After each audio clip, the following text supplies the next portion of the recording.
అందరికీ క్రోధినామ సంవత్సర శుభాకాంక్షలు తెలియజేస్తూ ముందుగా సభాధ్యక్షుడు కడిమెళ్ల వరప్రసాద్ గారికి పాదాభివందనంతో నేను అలాగే మన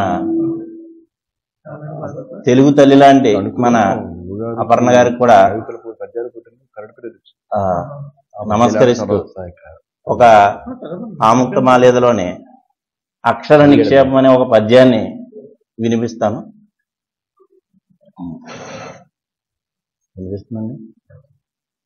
స్ఫటలమణుల్గ్రాల శాంతమై శ్వేతమైనట్టి త్రాచొక్కటి చుట్టియుండు రక్షోగ్రహీతమన్ ప్రదతుల్లి వలయందందేడారు నెలలుగాని ఏ పాటి బలి అయిన చేపడు ప్రాణి హింసాది పూజనముల కాశపడదు తన వెలుంగొగి నిరంజన దృష్టికినే లక్ష్యమయ్యుండు నయ్యు నింతింతగాదు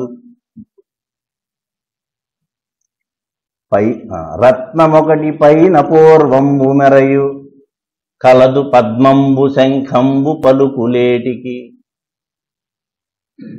అక్షయమనంతమాద్యమేకాంతమందు భూప నీకొక్కనికే కాక చూపరాదు. ఈ పద్యాన్ని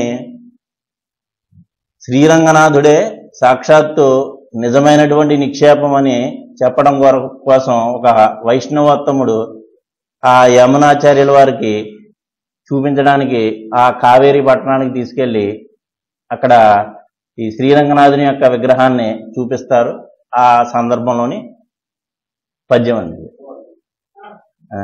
మరి ఇద్దరు ఇక్కడ నేను నరసాపురం వచ్చిన ప్రతిసారి ఒక చిన్న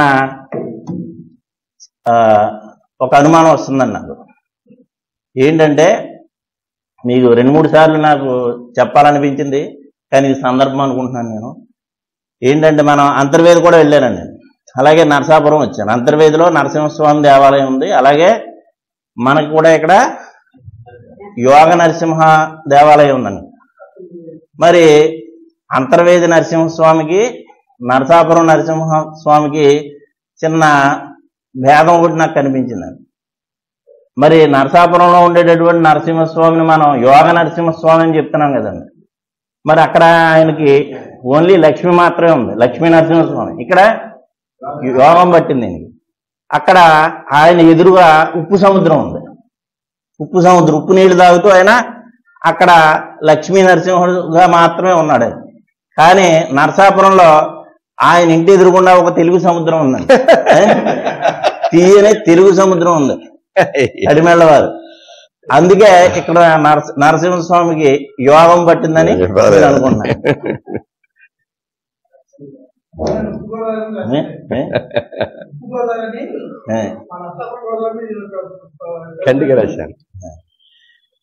మా బాబుశ్రీ గారికి హృదయపూర్వక కృతజ్ఞతలు తెలియజేస్తూ విరమిస్తున్నారు.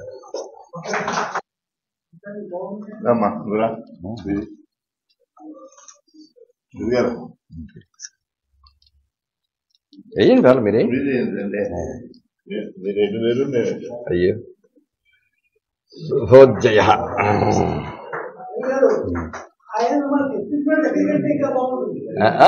అదే అదే అదే అది సముద్రాన్ని తెచ్చుకున్నాడు స్వామి అని చెప్పాలి. మనకి ఇప్పుడు ఇంకా ధవేంజీ గారు ఒకరున్నారు, వారి కవిత వినిపించడంతో ఈ కవి సమ్మేళనం కార్యక్రమం పూర్తవుతుంది. అదే కవి సమ్మేళనం అనేది పూర్తవుతుంది.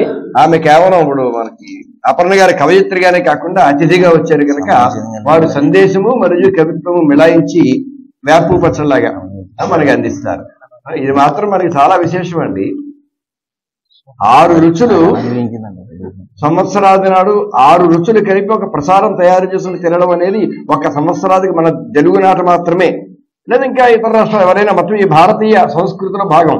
అంతేగాని అర్ధరాత్రి 12 గంటలకి గ్లాసులు బద్దలపోమని తెల్లవారిన తర్వాత తలంట స్నానం చేసి కొత్త బట్టలు కట్టుకుని 6 రుచులు కలుపుకుని ఒక ఔషధంగా తయారు చేసి ఆ ఔషధాన్ని తిని ఏడాది పొడుక్కి మన కడుపు ఎంతైతే పాడు చేసుకున్నామో ఆ పాడేది మొత్తం అంతా తిరిగి బాగు చేయడానికి ఒక దివ్యమైన ఔషధం ఆ 6 రుచులు కలిసినటువంటిది అది ఆ రోజున మనం భక్షిస్తాం. ఇది ఉగాది పచ్చడి అనేది చాలా చాలా గొప్ప సంస్కృతి.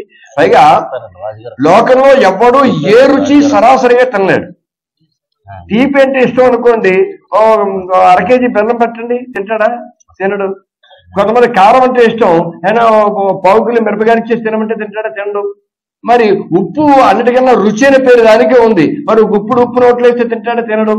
మరి ఏ రుచి సాక్షాత్గా తినడానికి ఇష్టపడరు. కానీ కొన్ని రుచుల సమ్మేళనం జరిగినప్పుడు మాత్రమే అది ఆస్వాదయోగ్యం అవుతుంది. అలాగే జీవితంలో కూడా కేవలం సుఖము ఆస్వాదయోగ్యము కాదు. అదేమిటంటే సుఖం ఆస్వాదనీయమే కదా. ఎందుకు కాదు అంటే ఏసీ మండుటెండలో ఏసీ చాలా సుఖాన్ని ఇస్తుంది. ఇది 24 గంటలు కదలకుండా ఏసీ రూమ్ లో కూర్చోగలడు? చూద్దాం, కూర్చోగలడేమో. ఖచ్చితంగా ఆటోమేటిక్ కట్టేస్తాడంతే. అంటే ఏ సుఖము కూడా కంటిన్యూగా అనిపించదు. సుఖము, కష్టము, బరువులు, బాధ్యతలు, ఆనందాలు ఇలా అన్ని కలబోసినప్పుడు మాత్రమే ఆ జీవితం సుఖంగా ఉంటుందన్న గొప్ప సందేశాన్ని ఇచ్చేటువంటి పండుగ మనకి ఈ ఉగాది పండుగ. సరే, ఈ సందర్భంగా ఆమె ఉగాది పచ్చడి లాంటి ప్రసంగాన్ని కూడా మనకి అందిస్తుంది. ముందుగా మన భాగవతం లక్ష్మీనరసింహ గారికి ఒక ప్రత్యేకంగా మనం అభినందన తెలియజేయాలి. తణుకువాడు ప్రతి ఉగాదికి కూడా కవితల పోటీలు పెడతారు, పద్య కవితల పోటీలే పెడతారు. రెండోసారి వచ్చి విసిగిస్తున్నాను మాత్రం అనుకోకండి. నేను 3 సంవత్సరాల నుంచి, ఇది 3వసారి తణుకు నన్నయ్య భట్టారక పీఠం వారు నిర్వహించే కవితల పోటీలో ఇది 3వసారి బహుమతి అందుకున్నాను నేను. 2020లో ఒక ఫస్ట్ ప్రైజ్ వచ్చింది. అప్పుడైతే కరోనా మూలాన్ని అప్పుడు వాళ్ళు ఇవ్వలేదు, సభ పెట్టలేదు. తర్వాత లాస్ట్ ఇయర్ కూడా 3rd ప్రైజే వచ్చింది. ఈ సంవత్సరం కూడా 3rd ప్రైజే వచ్చింది. ఆ ఒక్క వాళ్ళు ఇచ్చిన ఐటమ్ సబ్జెక్ట్ ఏమిటంటే అయోధ్య రాముడు. అయోధ్య రాముడి గురించి రాసినటువంటి ఆ సబ్జెక్ట్ ఇచ్చింది నేనేనండి. వాళ్ళు ఎప్పుడు శీర్షికి నన్నే అడుగుతారు. ఈసారి సరైన సమయం కదా, అయోధ్య రాముడు అన్నాను, అదే ఇచ్చేది. దాని మీద రాశారు. దాని మీద ఒక 5 పద్యాలు రాశాను, చదివిస్తాను. రాముడు అయోధ్య రాముడును రమ్య గుణాన్న, నేను ఏ పద్యం రాసినా సరే అవధాని గారికి వినిపించి ఆయన సలహా తీసుకునే రాస్తాను నేను. ఇవన్నీ ఆయనవే, ఆయన రాసినవి, చూసినవి, సలహాతో రాసినవి. రాముడు అయోధ్య రాముడును రమ్య గుణాన్నవ చంద్రముండునవు నేమము మీరు శత్రువుల నెమ్మిని గూల్చు ప్రతాపవంతుడున్ సీమిత రాక్షసాధిపుల ఛిద్రము నచ్చిన భీమరూపుడున్ ప్రామిత సద్యశోకలిత వైభవమూర్తి రఘున్నహుండహో కౌసల్యాసతి ముద్దు పట్టి వరభూకాంతుండు రామాక్షుడున్ గాసింబెట్టిన రాక్షసాధముల నిష్కాసించు వీరుండహో ఆ సీతా వర పాని పద్మమును సంభావ్యంపు పాని పద్మమును మోదావిష్టుడై పొందుచున్ వాసింగంచె పరాక్రమంబునను సంభావ్యంపు ధీరుండుగాను అపర వైకుంఠపురమయ్య నా అయోధ్య ప్రజలు జేజేలు పల్కిని పరవశించి రామరామయంచు నుడివిని ఆర్తినిగొని భక్తి తత్పరులైరి విభ్రాజముగను రాముని నామమొక్కటి ఎలంజిల చేయును సర్వలోకమున్ రాముని పాద పంకజము ప్రాభవమిచ్చు ప్రజాలికంతకున్ రాముని మందహాసమును రమ్య తరంబకు భక్త కోటికిన్ రాముని నోటి పలుకు మధురామృత పానము అనారతంబుగన్ పాదరేణువు సోకి బండ పడతి అయ్యే, బండ అంటే రాయి, పడతి అయ్యే ఆమె గౌతము భార్య ఆ అహల్య ఎంగిలి పండిచ్చి ఇంతి శబరి కొల్చే పరమ సాధ్వి భువి ప్రవాహమయ్యే రామ కార్యార్థియై లంకకేగి హనుమ భక్తాగ్రగణ్యుడై ప్రతిభగంచే ఉడుత సాయమునర్చి ఉర్వి విఖ్యాతి నిగంచెను చిరుజీవి ఘనత మీర రామసేవన తత్పర ప్రాభవమున జన్మ ధన్యత గంచిరి సకల జనులు రామదాసు త్యాగయ నిస్తులముగ కొల్చి భక్తవరులైరి భరత భూమి వాసిగాంస. అవకాశం ఇచ్చినందుకు అవధాని గారికి కృతజ్ఞతలు. మరి వ్యాఖ్యానంలోనూ వచన కవనంలోనూ కూడా అగ్రగణ్యుడు మా రెడ్డప్ప సవేజీ గారు, మన రెడ్డప్ప సవేజీ గారు. ఇప్పుడు అయ్యా, ఈ కవి సమ్మేళనానికి మీరు భరతవాక్యం పలికితే తర్వాత ముఖ్య అతిథి ప్రసంగం మేము ఆలకిస్తాం.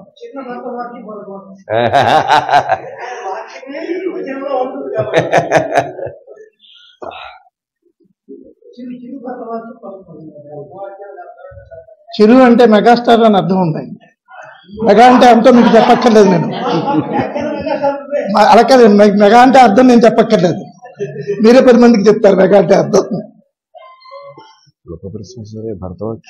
శీర్షిక క్రోధమే చూపిస్తావో కరుణనే కురిపిస్తావు. వచ్చింది క్రోధనామ సంవత్సరం కాబట్టి క్రోధమే చూపిస్తావో కరుణనే కురిపిస్తావు. మళ్ళీ వచ్చేసింది ఉగాది. దీని తస్తది ఒక్క క్షణం ఆలస్యం కాదు కదా, ఎప్పుడు దాని టైం కదా వచ్చేస్తుంది. అందుకనే దీని తస్తది ఒక్క క్షణం ఆలస్యం కాదు కదా, ఎప్పటికప్పుడు అది వస్తూనే ఉంటుంది. అస్మదీయులం కాగితాలను ఖరాబ్ చేస్తూనే ఉంటాం. ఎప్పటికప్పుడు అది వస్తూనే ఉంటుంది. అస్మదీయులం కాగితాలను ఖరాబ్ చేస్తూనే ఉంటాం. ఇప్పుడైతే స్క్రీన్స్ ఖరాబ్ చేస్తున్నాం, మారిపోయింది కాబట్టి స్క్రీన్స్ ఖరాబ్ చేస్తున్నాం. స్క్రీన్స్ ఇప్పుడు వచ్చిన ఉగాది నీ పేరు వింటుంటేనే భయం వేస్తుంది. అసలే కక్షలు కార్పణ్యాల మధ్యలో బతుకుతున్న అర్భకులం మేము, నిన్ను మేము తట్టుకోగలమా తల్లి? అసలే కక్షలు కార్పణ్యాల మధ్యలో బతుకుతున్న అర్భకులం మేము, నిన్ను మేము తట్టుకోగలమా తల్లి? ఈ అర్భకులు అన్న మాట దవేది గారు పలికితే బాగున్నట్టుందండి. చాలా బాగుంటుంది. ప్రతిసారిగా కాకుండా అర్భకులం నిన్ను మేము తట్టుకోగలమా తల్లి? సరేలే నువ్వు రాక తప్పదు, నేను భరించక తప్పదు. సరేలే నువ్వు రాక తప్పదు, నేను భరించక తప్పదు. అందుకే నీకు నా వేడికోళ్ళు తల్లి, నా గోడు చెప్పుకుంటున్నాను, కాస్త విను తల్లి. ప్రతిసారిలా కాకుండా ఈసారి ఎన్నో కళల పంచవర్ష ప్రణాళికతో మధ్యగా పచ్చగా కళకళలాడుతూ రెపరెపలాడుతూ వస్తున్నావు. ఈసారి ప్రతిసారిలా కాకుండా ఎన్నో కళల పంచవర్ష ప్రణాళికలతో పచ్చగా కళకళలాడుతూ రెపరెపలాడుతూ వస్తున్నావు. నిన్ను చూస్తుంటే నాకు గొంతు లొట్టలేస్తోంది. జేబేమో దేనికోసమో అదే పనిగా నోరు తెరుస్తుంది. నిన్ను చూస్తుంటే నా గొంతు లొట్టలేస్తుంది, జేబేమో దేనికోసమో అదే పనిగా నోరు తెరుస్తుంది. నాలాంటి వాళ్ళం చాలా మంది నేల తల్లిని నమ్ముకుని నాగేటి సాడలో బతుకుతున్నాం. నేల తల్లిని నమ్ముకుని నాగేటి సాడలో బతుకుతున్నాం. కష్టం వచ్చినా సుఖం వచ్చినా ఆ తల్లికి చెప్పుకుంటున్నాం. పాపం ఆ తల్లి కూడా తన గుండెను దున్నేసినా మా కడుపుకి ఇన్ని గింజలు పెట్టి మమ్మల్ని కాసుకుంటుంది. ఆ తల్లి కూడా తన గుండెను దున్నేసినా మా కడుపుకి ఇన్ని గింజలెట్టి మమ్మల్ని కాసుకుంటుంది. పూర్వం కాస్త పెంట మరి కాస్త నీళ్లు పోసేటడం ఆ తల్లికి. పూర్వం కాస్త పెంట మరి కాస్త నీళ్లు పోసేటడం ఆ తల్లికి. ఆ తల్లికి ఇప్పుడు గొంతుల దాకా తినడం మరిగాం. అందుకోసం నానా గడ్డి కరుస్తున్నాం, నానా పాటలు పడుతున్నాం. ఇంతకుముందు ఈ పాటలో తెలియదు, ఎందుకంటే గొంతుల దాకా తినడం రాదు కదా కాబట్టి. ఇప్పుడు గొంతుల దాకా తినడం నేర్పించారు, వచ్చింది, అందుకే నానా పాటలు పడుతున్నాం. మొదట్లో పొలాలు దున్నుకుంటే చాలని కాడి జోడెడ్లను నమ్ముకున్నాం. జోడెడ్లు ఒకదానికొకటి కుమ్ముకొని కాడిని వదిలేసాయి. జోడెడ్లు ఒకదానికొకటి కుమ్ముకుని కాడిని వదిలేసాయి. అవి కాడిని వదిలేస్తే తర్వాత మేము పాలు పెరుగు కోసం ఆవు దూడను పెంచుకున్నాం. జోడెడ్లు ఆవు దూడ. పండిన కంకుల కోసం కొడవలు పట్టి కంకి కొడవలి అన్నాం. పండిన పంట కోసం కొడవలు పెట్టి కంకి కొడవలను నమ్ముకున్నాం. ఆ తర్వాత ఏమో కొడవలి కంకిని వదిలేసి సుత్తి నక్షత్రాన్ని తెచ్చుకుంది. ఆ తర్వాత ఏమో కొడవలి కంకిని వదిలేసి సుత్తి నక్షత్రాన్ని తెచ్చుకుంది. ఇలా కాదని అందరినీ కలుపుకుని నాగలి పట్టిన రైతులమయ్యాం. సుత్తి కొడవలి నక్షత్రాలు చూపిస్తే పట్టిన నాగలి పడిపోతే మిగిలిన చేతికి అభయం ఇచ్చి పట్టం కట్టాం. మిగిలిపోయిన చేతికి అభయం ఇచ్చి పట్టం కట్టాం. అది కాస్త భస్మాసుర హస్తం అయితే కొత్తగా వచ్చిన సైకిల్ ఎక్కాం. పండిన బియ్యాన్ని చౌకగా తెచ్చిస్తున్నప్పటికీ మొట్టమొదటి మనకి బియ్యాన్ని చౌకగా ఇవ్వడం అనేది ఈ సైకిల్ నేర్పించింది. పండిన బియ్యాన్ని చౌకగా తెచ్చిస్తున్నప్పటికీ అదేమో అస్తమానం పంచర్ అవుతోందని, ఆ సైకిల్ ఏమో అస్తమానం పంచర్ అవుతోందని దానికి గాలి తీసేసి ఫ్యాన్ గాలిలో చేప తీయడం, దానికి గాలి తీసేసి ఫ్యాన్ గాలిలో చేప తీయడం. కాసేపటికే గాలి మానేసి ఫ్యాన్ నెత్తి మీద పడుతుంటే సైకిల్ ఎక్కినప్పుడైనా అయ్యాం కాస్త వ్యాయామమైనా ఉంది కదా అని ఆలోచించాం. సైకిల్ ఎక్కినప్పుడైనా అయ్యాం కాస్త వ్యాయామమైనా ఉంది కదా అని ఆలోచించాం. ఇలా ఆలోచిస్తుంటే మేము తోడున్నామంటూ గ్యాసు పువ్వు సైకిల్ ఎక్కేసాం. మేము తోడున్నాం ఇలా ఆలోచిస్తుంటే మేము తోడున్నామంటూ గ్యాసు పువ్వు సైకిల్ ఎక్కేసాం. ఈ అనుభవం ఇంతకు ముందు కూడా ఒకసారి అయ్యింది. మళ్ళీ ఇప్పుడు ప్రహసనం. వీళ్ళంతా మొత్తం ఈ చెప్పిన వాళ్ళందరూ కూడా వీళ్ళంతా మా నెత్తికెక్కి చిందులేసిన వాళ్ళే, తాండవాలు ఆడిన వాళ్ళే. వీళ్ళంతా మమ్మల్ని ఉద్ధరిస్తామన్నారు వాళ్ళే. వీళ్లకు మేము ఉద్ధారకులమయ్యాం. వీళ్ళంతా మమ్మల్ని ఉద్ధరిస్తామన్నారు, కానీ వీళ్ళకు మేము ఉద్ధారకులమయ్యాం. వాళ్ళేమో మా బాధాకారకులయ్యారు. వీళ్ళకి మేము ఉద్ధారకులమయ్యాం, వాళ్ళేమో మా బాధాకారకులయ్యారు. ఇప్పుడు ఏం చేయాలో పారిపోవడం లేదు. క్రోధమే చూపిస్తావో కరుణనే కురిపిస్తావో అంతా నీ చిత్తం ఈ మహత్యం తల్లి. క్రోధమే చూపిస్తావో కరుణనే కురిపిస్తావో అంతా నీ చిత్తం ఈ మహత్యం తల్లి. ఓ క్రోధి నీకు నమస్కారం. ఎన్నెన్ని గుర్తులు మనం చూసామో, ఎన్నెన్ని గుర్తులపై ఓట్లేసామో అవన్నీ కూడా వాచ్యంగా కాకుండా, అది కవిత్వానికి కావాల్సిన ప్రధాన లక్షణం. అది వాచ్యంగా కాకుండా, సైకిల్ అంటే సైకిల్ కాదు, మరి ఆవుదోడ అంటే ఆవుదోడ కాదు, హస్తం అంటే హస్తము కాదు, అలాగే వాచ్యంగా కాకుండా అన్ని గుర్తులు చాలా అందంగా ఆయన కథాకథనంతో తీసుకొచ్చారు. వచన కవితలో కూడా పద్య కవిత్వంలో ఉంది అలంకారికత ఉందే, దాన్ని ప్రవేశపెట్టాడు ఈయన. అందరికీ నమస్కారం. నా పేరు శ్రీనివాసరావు, చెన్నాపరపు శ్రీనివాసరావు, మధ్యపూరి వాస్తవుడిని. Visweswarayapuram high school Godavari just కనపడుతూ ఉంటుంది కదా, అక్కడ నేను హై స్కూల్లో ఇంగ్లీష్ మాస్టర్గా చేస్తున్నాను. వైఎన్ కాలేజీలో ఇంటర్మీడియట్ వరకు చదువుకున్నాను. మా సార్ ఇక్కడ ఉన్నారు, ఇక్కడ కెమిస్ట్రీ చెప్పేవారు ఆ రోజుల్లో 87 ప్రాంతంలో. సరే, ఇంగ్లీష్ పట్ల చాలా ఇంట్రెస్ట్తో ఉండగా ఇంటర్మీడియట్ ఫెయిల్ అయిన సందర్భంలో వైఎన్ కాలేజీలో ఉండగా కెమిస్ట్రీ అప్పట్లో 1 సంవత్సరం వరకు రాసే అవకాశం ఉండేది కాదు. ఆ సంవత్సర కాలంలో మచ్చిపూర్లో ఉండగా చిలకమర్తి వెంకటేశ్వర్లు గారని చిలకమర్తి వంశీకులు వాళ్ళు బాగా చదువుకున్నారు. ఆయన నాకు ఒక బుక్ ఇచ్చారు, how to increase word power అని, రీడర్స్ డైజెస్ట్ వాళ్ళది. ఆ పుస్తకాన్ని పట్టుకుని కెమిస్ట్రీ పక్కన చదువుతూ వొకాబులరీ మీద ఇంట్రెస్ట్ పెంచుకుని ఈ రోజుకి ఆక్స్ఫర్డ్ డిక్షనరీలో ఉన్న ఒక 25,000 పదాలు అనర్గళంగా చెప్పగలిగే స్థితికి వచ్చాను. ఇది అనేక సందర్భాల్లో చెబుతున్నాను. ఆ ఇంట్రెస్ట్ తో అందరి టీచర్లాగే ఉండిపోకూడదని రిసోర్స్ పర్సన్ గా దాదాపు 18 ఏళ్లుగా ఉన్నాను. అమలాపురం డివిజన్లో శివకోడి శ్రీనివాసు అంటే శివకోడిలో ఫస్ట్ చేయడం వల్ల ఒక పేరంటూ వచ్చింది రిసోర్స్ పర్సన్ గా. అనర్గళంగా ఏ విషయం మీద ఒక గంట సేపు తక్కువ కాకుండా మాట్లాడగలను ఇంగ్లీష్లో. తెలుగు అంటే విపరీతమైన ఇంట్రెస్ట్. అలాగే అందువల్లే మా పాపకు ఇంగ్లీష్ మీడియంలో చదివించాను కాబట్టి, కానీ నేను నాన్నగారని పిలిపించుకుంటున్నాను. పాపకి ఇంగ్లీష్ యొక్క ప్రభావం పడకుండా చూసుకుంటున్నాను. తెలుగు అంటే అంత ఇష్టమని చెబుతున్నాను. అలాగే పాప చదువుకుంటుంది, దానికి నష్టమేం లేదు, ఒకటే పాప. ఈ విధంగా చేస్తుండగా ఇక్కడికి ఎప్పుడు కూడా ఎక్కువ శివకోళ్ళలో ఉన్నాను. అనుకోకుండా నరసాపురం రావడం, అండ్ నరసాపురం మాది సొంతూరు మచ్చిపూరే కాబట్టి మొగల్తూరులో పుట్టాం. నరసాపురం నా ఇక్కడే స్టే అవ్వాలని చెప్పి హౌస్ కట్టుకున్నాను గవర్నమెంట్ హాస్పిటల్ ఏరియాలో. ఆ విధంగా ఇక్కడ ఉంటుంటే ఇక్కడ విషయాలన్నీ తెలిసిన తర్వాత ఆనందం వేసింది. ఇది చాలా మంచి ప్లాట్ఫామ్ అనిపించింది నాకు. ఈ విషయంలో పొన్నపల్లి శ్రీరామారావు గారికి ఆయన పాదబంధనం చేయాలి, ఆయన నాకు మంచి గైడెన్స్ ఇచ్చారు. అలాగే ఇంకొక సార్ గారు కూడా ఆయన ఇక్కడ తలుచుకోవాలి, తర్వాత నేను చెప్పాల్సిన 3 నిమిషాల్లో చేసేస్తాను.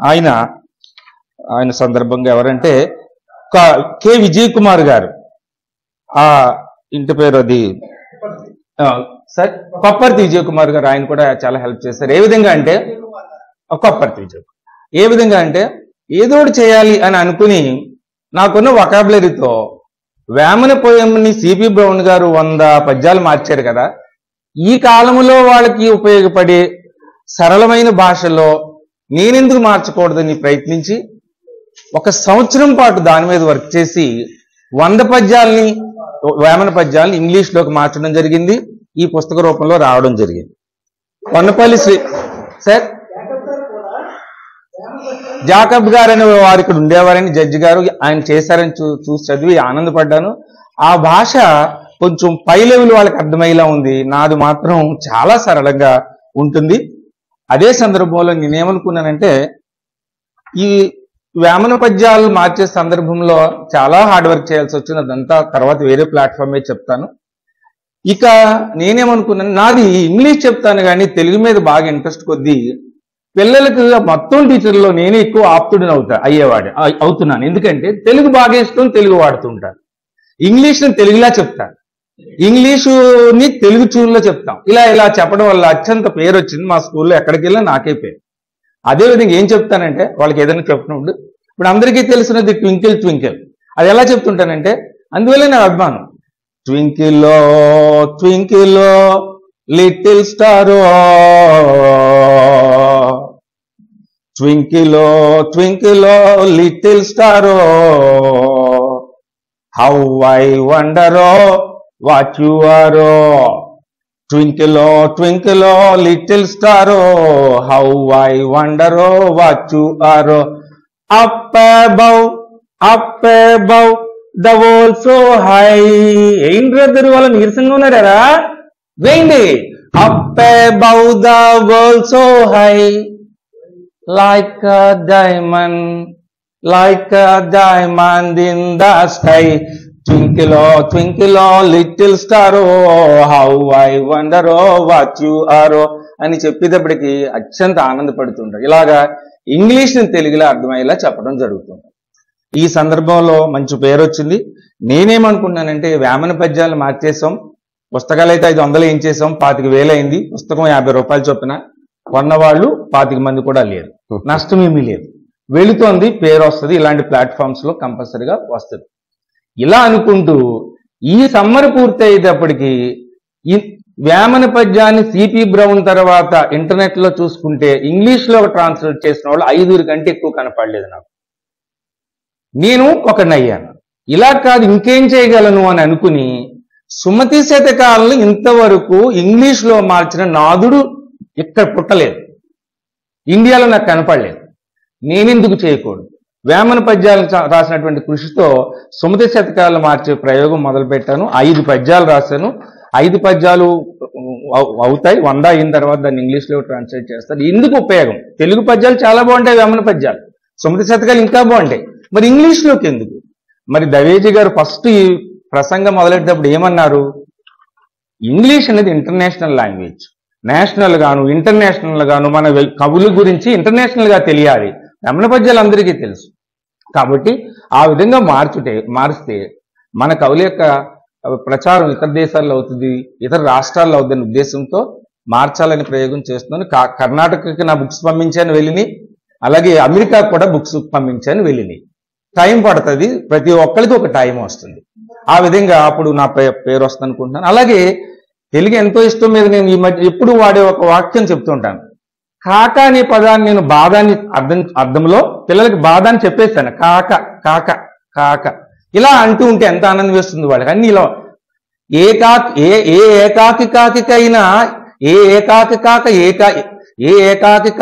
ఏకాకికైనా కాకే అంటుంటే ఎంత ఆనందపడిపోతుంటారు మా పిల్లలు. ఏకాకికైనా కాకే. ఏ ఏకాంతంగా ఉండేటువంటి కాకి యొక్క బాధ అయినా ఏ ఇతర కాకికైనా బాధే అని చెప్పే సందర్భంలో తెలుగుని ఇలా వాడుతూ ఇంగ్లీష్ వాడుతూ ఎంతో పేరు తెచ్చుకున్నాం, మంచి పేరు వచ్చింది, వస్తుంది. ఇక నేను చెప్పేది ఏంటంటే శ్రీరాముడు మీద మనకి సంబంధం ఉంది కాబట్టి ఈ రోజు, అలాగే వేమన శతకంలో ఉన్నటువంటి ఒక శ్రీరాముడి యొక్క పద్యాన్ని తెలుగులో చెప్పి దాన్ని ఇంగ్లీష్లో ఎలా మార్చానో చెప్తాను, మీరు చెప్పండి ఎలా ఉందో. అలాగే సుమతి శతకములో మొట్టమొదటి పద్యాన్ని బద్దెన శ్రీరాముడి మీదే మొదలుపెట్టి శ్రీరాముని మొదలెట్టి ఆయన మొదలు పెట్టుకున్నారు, అది కూడా మార్చాను. ఈ రెండు ఈ రోజు చెప్పేసిన తర్వాత ఇంకా ఎప్పుడైనా సందర్భం వచ్చినప్పుడు మాట్లాడతాను. 1 గంట తక్కువ అయితే నేను మాట్లాడలేను అంత బాగా, కాబట్టి 1 గంట ఉండాలి, కాబట్టి సందర్భం సరిపోవట్లేదు. సరే, ఇప్పుడు చెప్పేసి నాకు ఈ అవకాశం ఇచ్చినటువంటి ఈ అల్లూరి సీతారామరాజు వాళ్ళకి అందరికీ ధన్యవాదాలు తెలియజేసుకుంటున్నాను. మళ్ళీ మర్చిపోతాను నేను ఉద్దేశంతో ముందే చెప్పడం జరుగుతుంది. ఇది వేమన పద్యంలో ఒకటి. రాముడొకడు పుట్టి రవికుల మీదేర్చే కురుపతి జనియించి కులము జరచే నెలలు పుణ్యపాప మీలాగు కాదుకో విశ్వధాభిరామ వినరవేమద. అందరికీ తెలిసినదే శ్రీరాముడి మీద. మరి రాముడు ఒకడు పుట్టి రవికుల మీడేర్చే కురుపతి జనియించి కులము జరిచే నెలను పుణ్యపాప మీలాగు కాదుకో. దాన్ని ఇంగ్లీష్లో ఎలా మార్చని చెప్తే మీరు ఎలా ఉందో చెప్పండి. Having Born Rama prospered the Surya clan. Having Born Rama prospered the Surya clan. Kurupati's birth made his dynasty nasty. Kurupati's birth made his dynasty nasty. Aren't the good and the sin like this in this world? Aren't or not? Aren't the good and the sin like this in the world? Oh Vama, lover of the creator, listen. ఆ last line దాన్ని ఏదో అంటారు కదా, అది మార్చింది నాకు ఎలా ఇచ్చింది. ఇందాక చెప్పినటువంటి విజయ్ కుమార్ గారు, కొప్పర్తి విజయ్ కుమార్ గారు ఆ విధంగా మార్చి ఇచ్చారు నాకు. ఆయనకి నేను పాదబంధనం చేస్తున్నాను. అలాగే దీంట్లో ప్రతి అక్షరం ఎడిటింగ్ చేయటంలో, ఆ క్వాలిటీ వర్డ్స్ పెట్టడంలో నాకు అన్ని విధాలుగా సహాయ సహకారం అందించిన వారు ఇక్కడ లేరు. ఆయన ఉండాల్సింది ఆయన పొన్నపల్లి శ్రీరామారావు గారు. ఆయనకి కూడా పాదబంధనం చేస్తున్నారు. ఇద్దరు నాకు చాలా అలా ఇవన్నీ మెరిట్ అండ్ సిన్ ముందు పెట్టుకుంటే కూడా మెరిట్ అండ్ సిన్ కూడా చాలా పడదు. మెరిట్ అండ్ అలా ఈ కరెక్షన్స్ ఎప్పుడు కూడా జరుగుతూ ఉంటుంది, నిరంతరం జరుగుతూ ఉంటది. ఎందుకంటే మనం ప్రతి బుక్ కొత్త వేసినప్పుడు ఎన్ని మెరిట్స్ అన్ని నేను తీసుకుంటాను. ఆ విధంగా ఇది ఒకటి ఎలా ఉందో చెప్పాలి. చివరికి సుమతి శతకంలో మొట్టమొదటిది బద్దిని ఎలా చెప్పారంటే, ఇక్కడ ఇంగ్లీష్ ఉంది నాకు. శ్రీరాముని దయచేతను ఆరూఢిగా సకల జనులు నౌరాయనగా ధారాళమైన నీతులు ధారాళమైన నీతులు నోరూరద చవుల బొట్ట నుడివెద సుమతి. ఈ వ్యాకరణం అయ్యి నాకు పెద్దగా రావు, అది బాగా అర్థం చేసుకున్నాను, అది అర్థమైంది. దాన్ని ఇంగ్లీష్లో ఎలా మార్చని చెప్తాను, మీరు ఎలా ఉందో చెప్పండి. 5 పద్యాలు రాశాను ఇంతవరకు. శ్రీరాముని దయచేతను ఇలా రాయడం జరిగింది. By the grace of Lord Shriram, by the grace of Lord Sri Rama, when all the men surely in surprise shall tell morals in plenty, I shall tell morals in plenty, as the tastes ooze from the mouths, as the tastes ooze from the mouth. ooze అంటే మీ అందరికీ తెలుసు. ఈ విధంగా మార్చడం జరిగింది. ఎలా ఉందో మీరే చెప్పాలి. ఎందుకంటే మేము రాసి మేము ఆనందపడ్డాం కాదు, బయట వాళ్ళు చెప్పాలి. ఈ విధంగా 5 పద్యాలు రాయడం జరిగింది. శ్రీరాముడికి సంబంధించింది కాబట్టి ఇలాగా చెప్పడం జరిగింది. ఈ అవకాశం ఇచ్చినటువంటి ఈ మొత్తం ఈ అల్లూరి సీతారామరాజు ఆడిటోరియం వారికి బాపూజీ గారు అని చెప్పి మాకు చెప్పారు. ఆయన కలవటం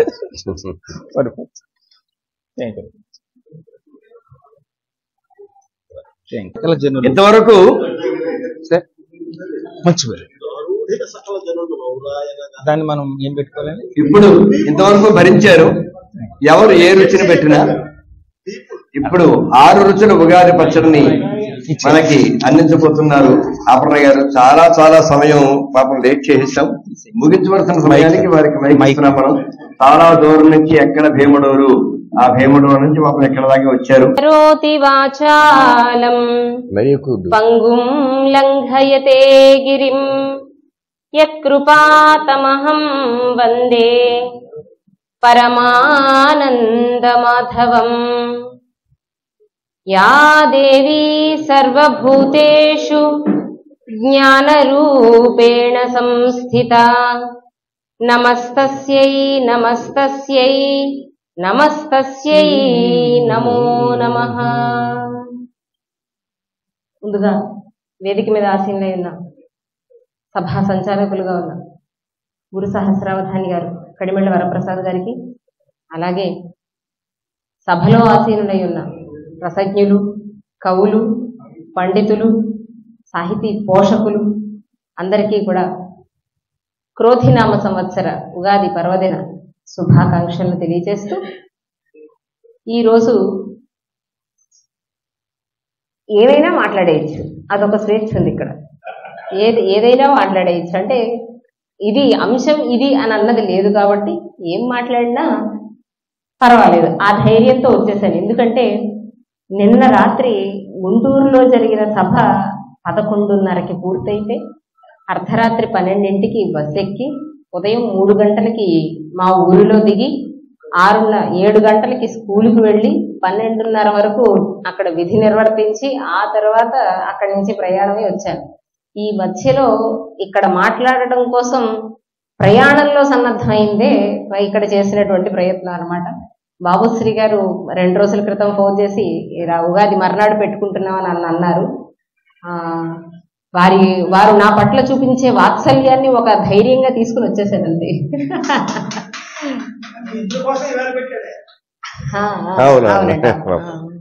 నిన్న జరగవలసింది వాళ్ళ పెట్టడం కారణం అదే. ఇప్పుడు కవి సమ్మేళనంలో సంస్కృతము ఆంధ్రము 2 కలిసి ఉన్నాయి కాబట్టి నేను మాట్లాడే మాటల్లో కూడా సంస్కృతము ఆంధ్రము 2 కలిసి ఉండొచ్చని ఒక భరోసా వచ్చి కొన్ని చిన్న చమత్కారమైన రెండు కథలు, ఓ పద్యం, ఓ తిట్టు, ఓ పొగట్ట ఇలా మాట్లాడుకుందాం. భోజరాజు గారి కాలానికి వెళ్దాం ఒకసారి. భోజరాజు గారి కాలంలో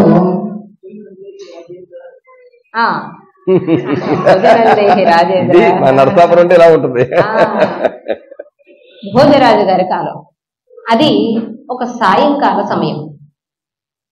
2 యువకులు వీధిలో నడుచుకుంటూ వెళ్తూ ఉంటే అక్కడ ఒక స్త్రీమూర్తి సున్నం, తమలపాకులు, సున్నం వీటిని బట్టి తాంబూలం చుడుతూ ఉంది.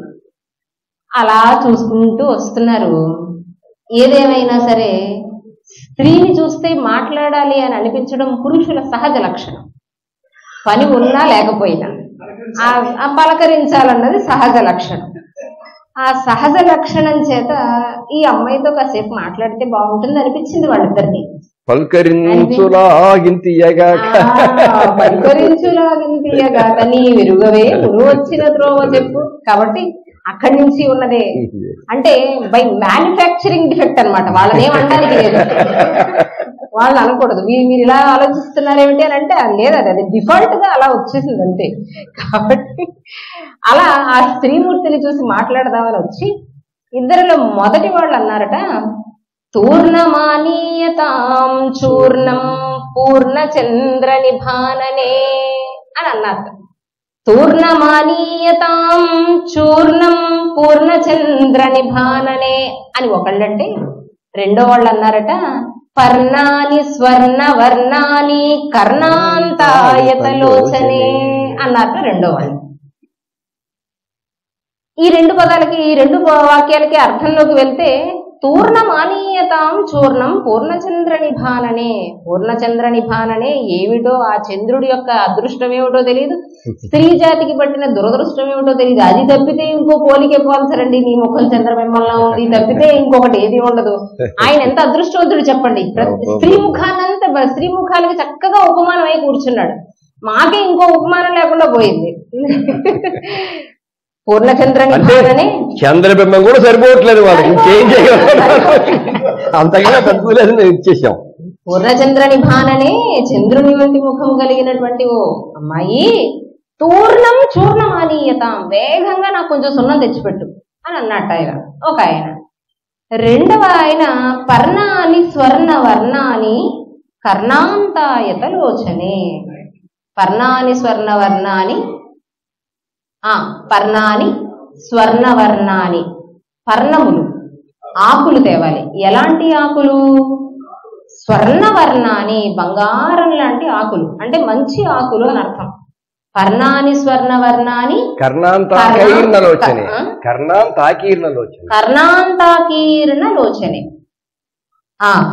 అనని కర్ణాంతాకీర్ణలోచనే అంటే కర్ణములు అంటే చెవులు, చెవుల వరకు కళ్ళు ఉన్నటువంటి ఓ అమ్మాయి నాకు ఆకులు పట్టరా అని అడిగారట.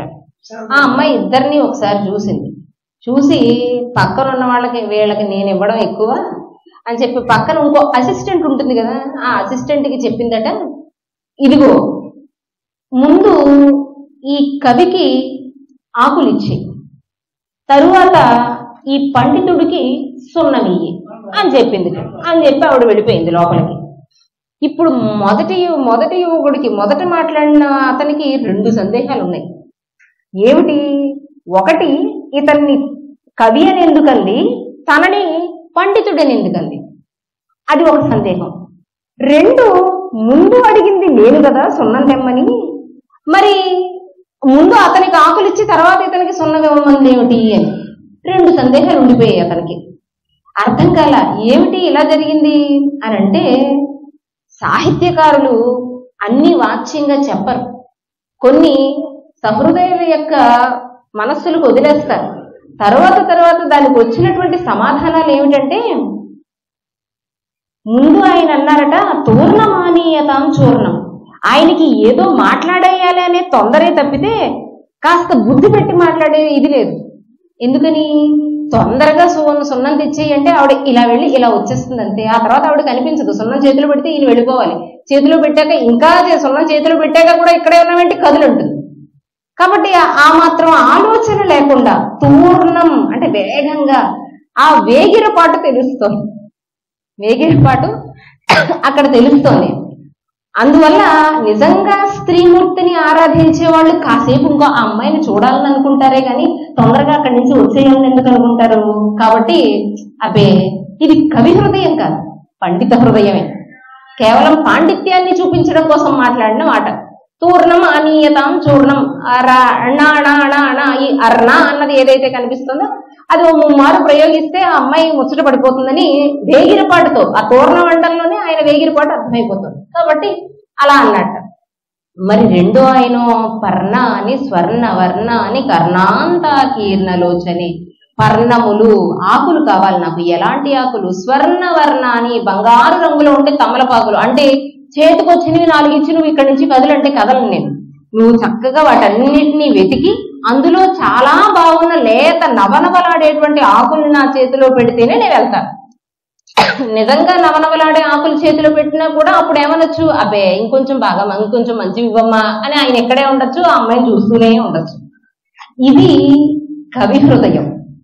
అందువల్ల ఈయనని కవి అందట మొదట ఆయనని పండితుడు అని అందట. కవి హృదయం ఇది, పండిత హృదయం అది. ఇక్కడ ఒక సందేహం తీరిపోయింది, ఇంకొక సందేహం మిగిలింది.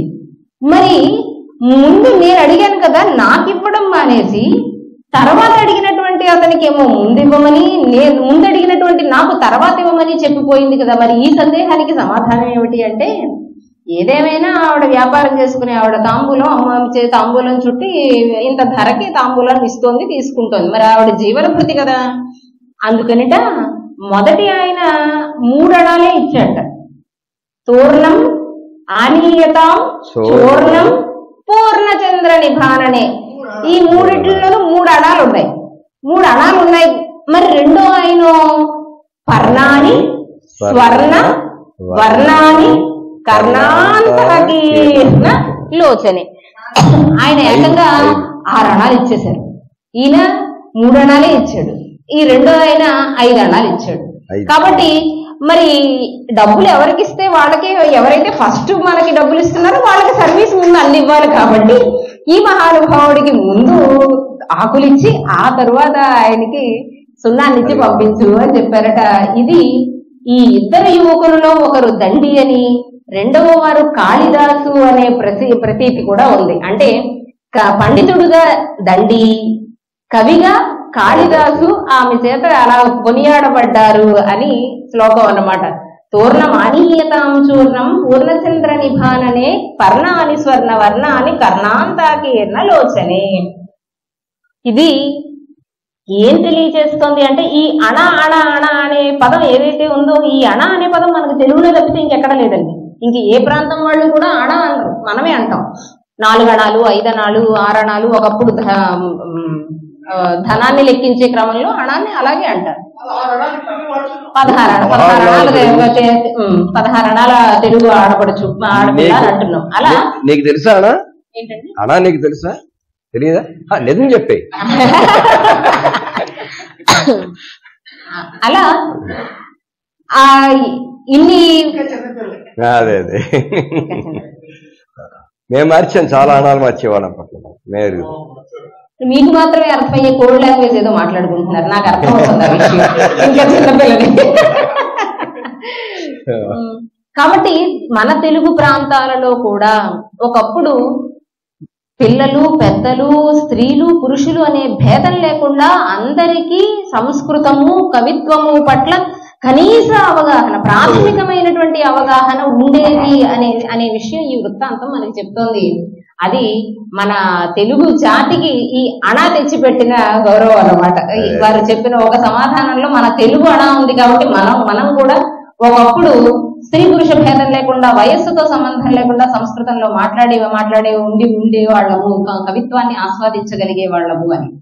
అలాగే భావళ్యాం అంతక సన్నివిష్ట, భావళ్యాం ఒక రాజుగారి దగ్గరికి ఎప్పుడైనా సరే రాజు యొక్క ఆస్థానాల్లో కవులు ఉండడము అన్నది మంచి చెడు, దేనికైనా సిద్ధపడితేనే అక్కడికి వెళ్ళి ఆ కొలువులో కూర్చోవాలి. రాజుగారు అనుగ్రహిస్తే ఉప్పొంగిపోవడం కాదు, ఆగ్రహిస్తే తటాలను లేదు వచ్చేయడానికి లేదు. ఏం చేసినా ఆయన రాజుగారు ఏదంటే దాన్ని స్వీకరించే స్థితిలో ఉన్నప్పుడే రాజాశ్రయాన్ని పొందాలి. అలా రాజాశ్రయంలో ఉన్న ఒక కవికి ఓ రాజుగారు మంచి ముహూర్తంలో ఈయనకి ఉరిశిక్ష వేసేయండి అన్నాడు. కవి గారికి గుండె బేజారెత్తిపోయి 2 సెకండ్లు అలా మౌనంగా ఉండి వెంటనే మహారాజు గారితో, మహారాజా నాదో చిన్న విన్నపం అని అన్నట్ట. ఇప్పుడేమిటి విన్నపాలు? శిక్షను రద్దు చేసే ఆలోచన ఏమీ లేదు. అయ్యయ్యో శిక్షనేమీ రద్దు చేయొద్దు, నాకు ఒక భయం ఉంది మీ గురించి, మీ పట్ల ఒక్క భయం ఉంది, ఆ భయాన్ని చెప్పేస్తాను, ఆ తర్వాత శిక్ష మామూలే, మీరు మా యథావిధిగా అమలు చేసేయచ్చు. భయం అనేసరికి ఈయనకి భయం పట్టుకుంది. ఎందుకని? భయం తన గురించి కాదట, రాజుగారి గురించి భయం అన్నాడు కదా కవి. అయ్యి బాబాయ్ నా గురించి భయం అంటున్నాడు ఏమిటని, ఏమిటో చెప్పు అని అంటే, భక్తిర్నష్ట భారవిశ్చాపి నష్ట భిక్షుర్నష్ట భీమసేనోపి నష్ట భుక్కుండోహం భూపతిస్త్వం చ రాజన్ భభావళ్యాం అంతకః సన్నివిష్ట. మనం కూడా చూడండి, ఏదో ఒక సందర్భంలో వరుసగా ఏదో ఒక రంగం వాళ్ళు క్యూ కట్టినట్టుగా ఒకళ్ళ తర్వాత ఒకళ్ళు వెళ్ళిపోతూ ఉంటారు. అలా ఈయన ఆ కాలంలో వరుసగా క్యూ కట్టిన వాళ్ళ సంగతి కొన్ని ఏరి చెప్పాడు. ఏమని? భక్తిర్నష్ట. ప్రభు మీకు తెలియదేముంది, భక్తి అనే పేరు కలిగిన కవి ఉండేవాడు, ఆ కవి గారు ఈ మధ్యని కాలం చేశారు. భారవిశ్చాపి నష్ట, భారవి అని ఇంకో కవి ఉన్నాడు, ఆయన మొన్నే పరమపదించాడు. తర్వాత భిక్షుర్నష్ట, భిక్షుక కవి ఉండేవాడు, ఆయన పోయాడు. భీమసేనోపి నష్ట, భీమసేనుడు అనే కవి కూడా వెళ్ళిపోయాడు. ఇప్పుడు మీరు ఉరిశిక్ష వేయడం ద్వారా నేను పోతున్నా. భుక్కుండోహం, నా పేరు భుక్కుండోహం, భుక్కుండ కవిని నేను.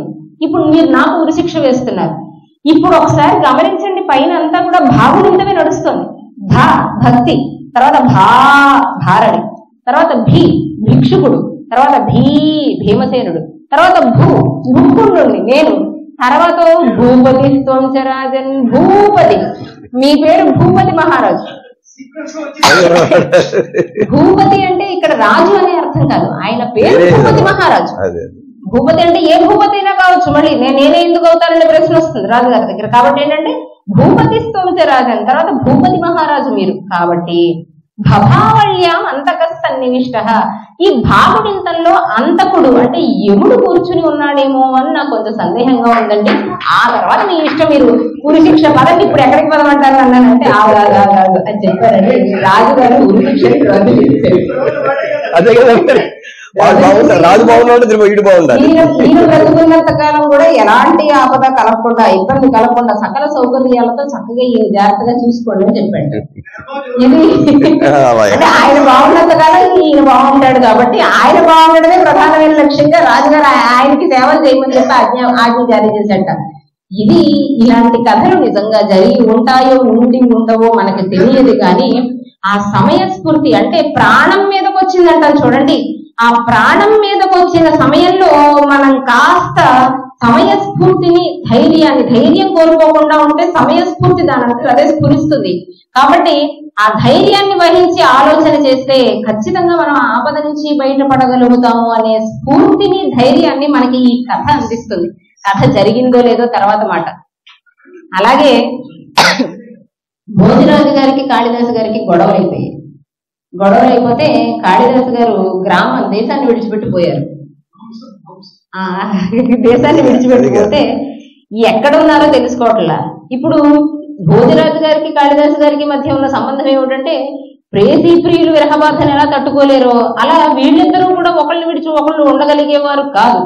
అందువల్ల కొంతకాలం రాజుగారు ఏదో కాస్త కోపంతో కొన్నాళ్ళు వదిలేసినా ఈ కాళిదాసు ఎక్కడున్నాడో అని పట్టించుకోకుండా కొంతకాలం తర్వాత ఈ కాళిదాసు ఏమైపోయాడు అని చెప్పి ఈ కాళిదాసుని ఎలా బయటికి తీసుకురావాలి అని అనుకుని ఆయన సమస్య విసిరేసి ఓ సమస్య చెప్పి ఈ సమస్యను పూరించిన వాళ్ళకి నేను 1000 వరహాలు ఇస్తానని ఏదో ఒక ప్రకటన చేసేశారు. ఏమిటా సమస్య? కుసుమే కుసుమోత్పత్తి దృశ్యతే నతు శ్రూయతే. ఇది ఇచ్చినటువంటి సమస్య. కుసుమే కుసుమోత్పత్తి, కుసుమమునందు మళ్ళీ ఇంకో కుసుమం పుట్టడం, పువ్వులో పువ్వు పుట్టడం అన్నది చూస్తున్నాను కానీ ఎప్పుడూ వినలేదు. కానీ దీన్ని మనం కొంచెం అటు ఇటు పదాలు మారిస్తే అసలు సమస్యే కాదు. పువ్వులో పువ్వు పుట్టడం అన్నది వినడమే కానీ ఎప్పుడు చూడలేదు అన్నాం అనుకోండి, అది సమస్యే కాదు. కానీ సమస్య ఏమని ఇచ్చారు? కుసుమే కుసుమోత్పత్తి దృశ్యతే, కనిపిస్తోంది. పువ్వులో పువ్వు పుట్టడం చూస్తున్నాను కానీ ఎప్పుడు వినలేదు అనేసరికి అది సమస్య కూర్చుంది. దీన్ని పూరించిన వాళ్ళకి 1000 వరహాలు ఇస్తాను అని అంటే ఈ సమస్య అలా చక్కర్లు కొట్టింది. ఓ చిన్నపిల్ల దగ్గరికి వెళ్ళింది. మొత్తానికి ఆ పిల్ల ఇదేదో పూరించేస్తే బాగుంటుంది, ఎప్పటి నుంచో ఈ కవి మన ఇంట్లోనే పడి తింటూ కూర్చున్నాడు కదా, ఒకసారి ఈ నడుగుదో ఈయన ఎవరైనా చెప్తే మనకు 1000 వరహాలు వచ్చేస్తాయి కదా అని చెప్పి ఇంట్లో ఉన్న కాళిదాసు దగ్గరికి వెళ్ళి, మహాకవి సమస్యకు పూరణ చెప్పండి, ఎలా చేస్తే బాగుంటుంది అని అడిగితే, బాలే తవ ముఖాంబోజే దృష్టమిందీవరద్వయం కుసుమే కుసుమోత్పత్తి దృశ్యతే నతు శ్రూయతే అని అన్నాడు. బాలే తవ ముఖాంబోజే, ఓ అమ్మాయి, తవ ముఖాంబోజే, నీ ముఖ పద్మంలో నాకు 2 నల్ల కలువలు కనిపిస్తున్నాయి. ఇందీవరము అంటే నల్ల కలువ అని అర్థం. నీ ముఖ పద్మంలో, ముఖము అన్నది ఒక పువ్వు, ఆ పువ్వులో 2 ఇందీవరములు నల్ల కలువలు 2 కనిపిస్తున్నాయి. కుసుమే కుసుమోత్పత్తి, పువ్వులో పువ్వు పుట్టడం అన్నది దృశ్యతే, ఇప్పుడే చూస్తున్నా, నాతో శ్రూయతే, ఎప్పుడు విన్నది కాదు అని ఆ అమ్మాయిని చూస్తూ అప్పటికప్పుడు పూరణ చేసి ఈయన మళ్ళీ కూర్చున్నాడు. ఇప్పుడు ఈ పిల్ల దీన్ని పట్టుకుని రాజుగారి దగ్గరికి పరిగెత్తింది. భోజ మహారాజు గారి దగ్గరికి పరిగెత్తి, నాకు పూరణ వచ్చేసిందండో అంది. అవునా, చెప్పమ్మా, నేను దానికోసం ఎదురు చూస్తున్నాను అని అంటే, ఈవిడ ఏం చేసింది? తెలివైనవాడు కదా, మరి ఇది ఎవరికి చెప్తుంది? ఇప్పుడు ఈవిడ రాజుగారికి కదా చెప్తుంది. కాబట్టి రాజే తవ ముఖాంబోజే దృష్టమింద్రియవరద్వయం కుసుమే కుసుమోత్పత్తి దృశ్యతే నతు శ్రూయతే అని చెప్పింది వెళ్ళి ఆవిడ. అంటే నేను బాలని కాబట్టి కాళిదాసు గారు నన్ను బాలే అన్నారు, మరి నేను ఇప్పుడు ఎవరికి చెప్పాలి? రాజుగారికి చెప్పాలి. కాబట్టి బాగా తెలివినంతా ఉపయోగించి రాజే తవ ముఖాంబోజే అని మొదలుపెట్టి అలాగే చెప్పేస్తే రాజుగారు ఒక్క నవ్వుకుని దొరికాడు కాళిదాసు అని అనుకుని ఆ అమ్మాయిని దగ్గరికి పిలిచి, నీకు ఇస్తానన్నటువంటి పారితోషికం ఏదైతే ఉందో ఆ ప్రకటన నేను అలాగే ఇస్తాను, కానీ ఈ పూరణ ఎవరు రాశారో చెప్పు అని అడిగారు. ఎలా దొరికిపోయింది ఈ పిల్ల అంటే, రాజన్ శబ్దానికి రాజన్ అవుతుంది, రాజే అని సంబోధన ఉండదు. రాజ శబ్దానికి రాజా, రాజానో, రాజానహ, హే రాజన్ అని సంబోధన. రాజన్ తవ ముఖాంబోజే అంటే ఈ అమ్మాయి దొరికేది కాదు. కానీ ఈ అమ్మాయికి సంస్కృత జ్ఞానం అంతగా లేని కారణంగా అక్కడ కాళిదాసు బాలే అన్నాడు కాబట్టి ఈమె కూడా పరిగెత్తున రాజే అని ఇక్కడ దొరికిపోయింది. ఎవరమ్మా నీకు పూరణ అందించింది ఎవరంటే, ఓ కవి గారు ఉన్నారండి, ఎప్పటి నుంచో మా ఇంట్లోనే ఉన్నారా, పద తెచ్చుకుందాం అని చెప్పి అప్పుడు కాళిదాసుని మళ్ళీ తిరిగి తన ఆస్థానంలోకి తెప్పించుకున్నట్ట. ఇది కూడా అప్పుడు జరిగి ఇలా కాళిదాసుకి భోజరాజుకి మధ్య ఉన్నటువంటి కథలు ఇన్ని అన్ని కాదు. నిజంగా వేమన శతకంలో వేమన గారు ఏం రాశారో తెలియదు, తర్వాత చొప్పించబడినవి ఎక్కువ అని అంటారు. అలా భోజరాజు ఇందాక మనం మాట్లాడుకున్న కవి దండి గురించి కానీ కాళిదాసు గురించి కానీ పేర్లు అవో కావో మనకు తెలియదు, కానీ ఆ పేర్లను పెడితే క్లిక్ అయిపోతుంది, వెంటనే జనాల్లోకి వెళ్ళిపోతుంది అనే ఉద్దేశంతో అలాంటి చొప్పించి కూడా ఉండవచ్చు. ఏదేమైనా అది హ్లాదైకమయమైనప్పుడు, అది ఆనందాన్ని కలిగిస్తూ ఉన్నప్పుడు మనం దాన్ని తీసుకుని ఆనందించడంలో ఏమాత్రం సంశయాన్ని చెందాల్సిన అవసరం లేదు. కాబట్టి అలాగే మహీధర రామ్మోహన్ రావు గారు ఆయన లంబోదర అని ఒక శతకం రాశారు. లంబోదర శతకం ఆయనకి ఒకానొక సమయంలో వస్తూ ఉన్నటువంటి శతకాలన్నీ చూసి ఓ వైరాగ్యం వచ్చింది ఆయనకి. ఏం వైరాగ్యం వచ్చింది అంటే, అందరూ శతకం రాయాలి అంటే ముందు భక్తి శతకాన్ని పట్టుకుంటున్నారు. ఓ దేవుణ్ణి పట్టుకుంటున్నారు, భక్తిని పట్టుకుంటున్నారు, శతకాలు రాసి పడేస్తున్నారు. అది ఆయనకి నచ్చల. ఎందుకంటే భక్తి అది నిజమైనటువంటి భక్తిలా కనిపించినప్పుడు అది మనకి ఎబ్బట్టుగా అనిపించదు. శతకాన్ని పూరించడం కోసం ఏదో ఒకటి చెప్పేయడం కోసమే ఓ దేవుడు దొరికాడు, అయిపోయాడు ఇంకంతే. ఆ దేవుడు 100 పద్యాలలో ఇంకా ఆయన పని ఆయన అటు ఇటు కాకుండా ఎటు పరిగెత్తలేని స్థితిలో ఉండిపోతాడు ఆ దేవుడు. అలాంటి ఆ శతక కర్తల్ని ఉద్దేశిస్తూ, అలాంటి వాళ్ళని మాత్రమే ఉద్దేశిస్తూ ఆయన ఓ పద్యం రాశారు కదా, అమరంబున్ తిరగేసినట్లు తమ నానానేక నామావళుల్ నెమరుల్ వేయుచు. ఏం చేస్తున్నారు ఈ శతకర్తలందరూ ఈ శతకాలు రాసే క్రమంలో? అమరంబున్ తిరగేసినట్లు అపర్ణ పార్వతి దుర్గా మృడాని జండికాంబిక ఆర్య దాక్షాయణి జన్మ గిరిజ మేనకాత్మజ ఇలా అమరాన్ని పట్టుకున్నట్టు ఏదో ఒకసారి లంబోదరుడు అండం, ఒకసారి గణాధిప అండం, ఇంకోసారి విఘ్నేశ అండం, మొత్తానికి అమరకోశాన్ని తెలియజేస్తున్న అభిప్రాయం కలుగుతుంది శతకం చదువుతుంటేట. అమరంబున్ తిరగేసినట్లు తమ నానానేక నామావళుల్ నెమరున్ వేయుచు. నెమరున్ వేయుచు ఇక్కడ ఈ పద్య పదంలో కావాలనే అలా రాసరి మనకొస్తుంది. అసలు నానా అంటేనే అనేకమైన అర్థం కదా, మళ్ళీ నానా తర్వాత మళ్ళీ అనేక, నానానేక నామావళుల్ అంటే పునరుక్తి దోషాన్ని చెప్పడం కోసం ఇది కూడా పునరుక్తిలోనే పద్యం చెప్పారు అని అనిపిస్తుంది. నానానేక నామావళుల్ నెమరున్ వేయుచు.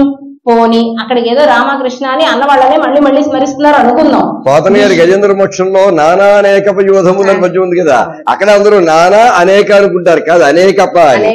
కానీ ఈ భ్రాంతి కూడా పడుండొచ్చు, లేదా కావాలని వెటకారంగా రాస్తారు. నానానేక నామావళులు కదా, తర్వాత పక్కన పాలేదు, అందరూ వెటకారంగా రాశారు.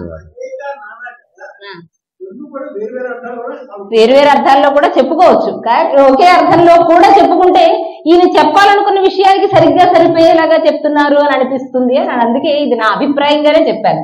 నానా అనేకాల్లో కూడా నానానేక నామావళుల్ నెమరున్ వేయుచు. నెమరు వేస్తూ ఏం చేస్తారట ఇంతకీ? అందులో ఏం చెప్తారంటే, నేను వట్టి వెధవన్, నే పాతగుండన్, నరాధముడన్ అని ఇక్కడి నుంచి ఏం మొదలు పెడతారంటే, నేను పాపిని, నేను అజ్ఞానిని, నాకు ఏమీ రాదు, నేను వట్టి పాతకుణ్ణి, నేను అధమాతి అధముణ్ణి అని ఇలా నేను వట్టి వెధవన్, నే పాతకుండన్, నరాధముడన్ నేనని చావ తిట్టుకొనుచున్. ఎవరో తిట్టక్కర్లా, ఎవరో వాళ్ళని తిట్టక్కర్లా, వాళ్ళని వాళ్ళే 100 పద్యాల్లో చావ తిట్టుకొనుచున్, వాళ్ళని వాళ్ళే తిట్టుకుంటూ చివరికి ఏమంటారు, ఎవరో తిడుతూ ఉంటే నన్ను కాపాడవచ్చు, వీళ్ళని వీళ్ళే తిట్టేసుకుంటూ దాక్షిణ్యమున్ చూపి కావు మటంచున్నిను. వాళ్ళని వాళ్ళే తిట్టుకుంటూ కొంచెం జాలి, నీకు జాలి అయినా వేయట్లేదా, ఇన్ని తిట్లు నేను తిట్టుకుంటూ ఉంటేట. ఎవరో తిడుతుంటే నన్ను కాపాడటం వేరు, వాళ్ళని వాళ్ళే తిట్టేసుకుని కొంచెం దాక్షిణ్యం చూపి కాస్త కరుణని చూపించి కావు మటంచున్ మరి నిన్ను వేడుకొనుటల్ బోరింగు లంబోదర. ఈ శతక పద్యాలు చూసి చూసి చూసి బోర్ కొట్టేసాయి నాకు. ఏముంది ఈ శతక పద్యాలలో అంటే అమర కోసం కలిగిస్తున్నట్టు ఉంటుంది. అలాగే స్వనింద అన్నట్లుగా స్వనింద వాళ్ళని వాళ్ళు తిట్టుకోవడం కనిపిస్తోంది, అమర కోసాన్ని చూస్తున్నట్టుందే గాని ఇందులో ఒక మంచి ఊహో లేకపోతే ఒక ఉత్ప్రేక్షో ఒక ఉపమానమో ఆ నిజమైనటువంటి భక్తో ఏమీ కనిపించడం లేదు. ఇలాంటివి నువ్వు ఎలా భరిస్తున్నావయ్యా, నాకే బోరింగ్ గా ఉంది వినడానికి అని మహీధర రామ్మోహన్ రావు గారు లంబోదర అనే శతకంలో చెప్పిన పద్యం ఇది. అలాగే వీటికి ఒక అనుస్యూతంగా నేను ఒకదానికొకటి ఏమి గుర్చి ఇలా ఏం చెప్పటంలా, అలా ఏది గుర్తొస్తే అలా చెప్తున్నాను అంతే. అలాగే మరి రాముడి గురించి చాలా మంది మాట్లాడారు. రాముని యొక్క ప్రస్తావన లేకుండా వేదిక దిగితే అయ్య బాబా ఇంకేమైనా ఉందా అక్కడ, శ్రీరామో మమ దేవత అని మొదలు పెడతారా ఆయన. అలా రాముడికి ఆంజనేయుడికి యుద్ధం, రామాంజనేయ యుద్ధం. సీతమ్మ జాడమీ చెవి వేయమైతిమా నాటితో రామాయణం ముస్సున్న. యయాతిని కాపాడడం కోసం ఆంజనేయుడు ఒప్పుకుంటాడు, కాపాడతానని విడిచిపెట్టమని శ్రీరాముడు అడుగుతాడు. మధ్యలో యయాతి చక్కగా చోద్యం చూస్తూ ఉన్నట్టుగా వాళ్ళిద్దరిని చూస్తూ ఉంటాడు. వీళ్ళిద్దరూ కొట్టుకుంటూ ఉంటారు, రాముడు ఆంజనేయుడు. తెలుగు వారి దగ్గర ఓ లక్షణం ఉందండి, ఎవరైనా బాగా కలిసి ఉంటే ఒకసారి వాళ్ళని గిల్లి మళ్ళీ మనమే కలిపేస్తాం. వాళ్ళు విడిపోవాలని మనం కోరుకోము, కానీ ఒకసారి బాగా కలిసి ఉంటే వాళ్ళ మధ్యన చిన్న ఇల్లు గచ్చాలు పెట్టి ఆ తర్వాత ఎలా ఉంటుందో చూసి ఆ తర్వాత చివరి మళ్ళీ మనం కలిపేస్తాం. అలా జరిగిన వృత్తాంతాలే కృష్ణార్జున యుద్ధం కానీ రామాంజనేయ యుద్ధం కానీ. అది మనలో ఉన్న ఒక లక్షణం, సహజ లక్షణం. ఒకసారి లవకుశ సినిమాలో రాముడికి లవకుశుడికి యుద్ధం అలా సీతమ్మ జాడమి చెవి వేయమైతిమా నాటితో రామాయణము సున్నా అని ఆంజనేయుడు అంటున్నాడు. ఎందుకంటున్నాడంటే మొత్తానికి కోతి అనిపించావు హనుమ, నీ చంచలమైన బుద్ధి పోనిచ్చుకున్నావు కాదు కదా అని రాముడు అంటే, అప్పుడు రోషంతో ఆంజనేయుడు అంటున్నటువంటి మాటలు. అవునవును నిజమే, మా జాతే ఎందుకు పనికొచ్చింది కనుక మా జాతి మీకు ఏమైనా చేసిందా? ఏమైనా మా జాతి ఏం చేసిందో మర్చిపోయారు కదా, నేను గుర్తు చేస్తున్నాను వినండి. సీతమ్మ జాడమి చెవి బేయమైతిమా, సీత బ్రతికే ఉంది అశోకవనంలో అని చెప్పకపోయి ఉంటే నాటితో రామాయణము సున్నా. ఆ తర్వాత రామాయణం ఇంక అక్కడి నుంచి అడుగు కూడా కదిలేదు కాదు, దాన్ని రామాయణం అని ఇప్పటికి ఎవరు చెప్పుకునేవారు కూడా కాదు. అలాగే సేతు బంధన మాకు చేత కాదంటిమా, నువ్వు బానే నుంచున్నావు చక్కగా ఇక్కడ నుంచి ఇక్కడి నుంచి ఆ చివరికి 100 యోజనాలకు 100 కట్టేయాలని బానే ఆజ్ఞ చేసి వదిలేసావు. దానికి పడిన పాటలన్నీ మావి కదా, అదే మేము అక్కడి నుంచి మాకు రాదు ఈ పని అని చెప్పున్నామా. సేతు బంధన మాకు చేత కాదంటిమా యుద్ధము లంక నబద్ధమగును. అసలు లంకలో యుద్ధం లంకకి చేరి యుద్ధం చేయడం అన్నది అసలు కళ్ళ జరిగేదే కాదు.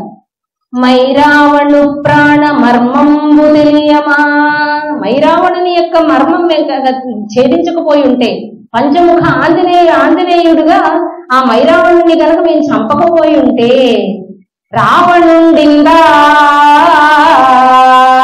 రాజ్యమేలు, ఇప్పటి వరకు రావణాసురుడే అక్కడ రాజ్యం ఎదుగుతూ ఉండేవాడు. మైరావణుడి ప్రాణాల యొక్క గుట్టుని మేము తెలుసుకుని ఆ అడ్డంకిని మేము తొలగించాం కాబట్టి. లేదు ఇంకా ఏమంటావు, ఇంకా మీకేం గుర్తు రావడం లేదేమో. నిశిరాత్రి వేళ సంజీవితేమైతిమా, సౌమిత్రి స్వర్గాన సభలు తీర్చు. లక్ష్మణుడు పడిపోతే చచ్చిపోయేంత పని అయితే నేను కదా వెళ్ళి పరిగెత్తి సంజీవిని అర్ధరాత్రి అప్పటికప్పుడు ఆ సంజీవి ఏమిటో తెలియకపోతే మొత్తం కొండలంతా ఎత్తుకొచ్చి ఇక్కడ పడేస్తే అప్పుడు కష్టపడి ఆయన బతికించుకున్నావు. కష్టపడింది నేను. అలా గనక మేము చేయకపోయి ఉంటే సౌమిత్రి స్వర్గాన సభలు తీర్చు, స్వర్గలోకంలో చక్కగా సభలు కొడుకు తీరి ఉండేవాడు మీ లక్ష్మణుడు ఎప్పుడో. అలాగే నీలాగా మేము 6 బిడ్డలు మాకు ప్రాణాలటంచు అప్పుడు కిష్కింధ వీడి రామైతిమేని. నీకేనా నీ పెళ్ళాం అంటే నీకు ఎలా అయితే ప్రాణమో మాకు మా పెళ్ళాం అంటే అలాగే. ఇంకా మాకు పిల్లలు కూడా ఉన్నారు, నీకు ఇంకా పిల్లలు కూడా లేరు, నీకు పిల్లలు లేరు. నీకు భార్య ప్రాణం అయితే మరి మాకు కాదేమిటి ప్రాణం? అయినా సరే మాకు ప్రాణసములైనటువంటి 6 బిడ్డల్ని వదిలేసి ఆ రోజు కిష్కిందని వదిలేసి మేము రాకపోయి ఉంటే కథన విజయంపు మాట యుగాలు దాటు. అసలు యుద్ధంలో విజయం సాధించడం అన్నది ఎన్ని యుగాలకైనా సాధ్యపడేది కాదు, ఇంపాసిబుల్. ఇంత చేసి మిమ్ము రవ్వంతయైన ప్రతిఫలం పెంచకుంట మూర్ఖత్వమగును. నిజమే, జాతి లక్షణమే ఎక్కడికి పోతుంది? ఇన్ని చేసి కూడా అయితే నాకేంటి అని అడగలేదు చూసారా? మేము మూర్ఖులమే, మరి మా జాతి మూర్ఖులు. జాతి లక్షణ మెరుగరే కోపిననుట. జాతి లక్షణం అంటావా రామచంద్ర ప్రభు? నీకు తెలీదా? ప్రాత చుట్టంబునేగాదే రామచంద్ర. ఇప్పుడంటే ఎదురుపడి విల్లంబులు పట్టుకుని కొట్టుకోవడానికి సిద్ధపడ్డాం గాని నేను నీకు ప్రాత చుట్టంబు కాదే. ఒకప్పుడు నేను నీకు చుట్టాన్ని కదా, మా జాతంతా నీకు సేవ చేయలేదా అని అడిగినటువంటి పద్యం ఇది. రామాంజనేయ యుద్ధంలో తాండ్ర సుబ్రహ్మణ్యం గారు రాసినటువంటి పద్యం. ఈ సంపద్నారు పి లక్ష్మణరావు పాడితే అది నటిస్తే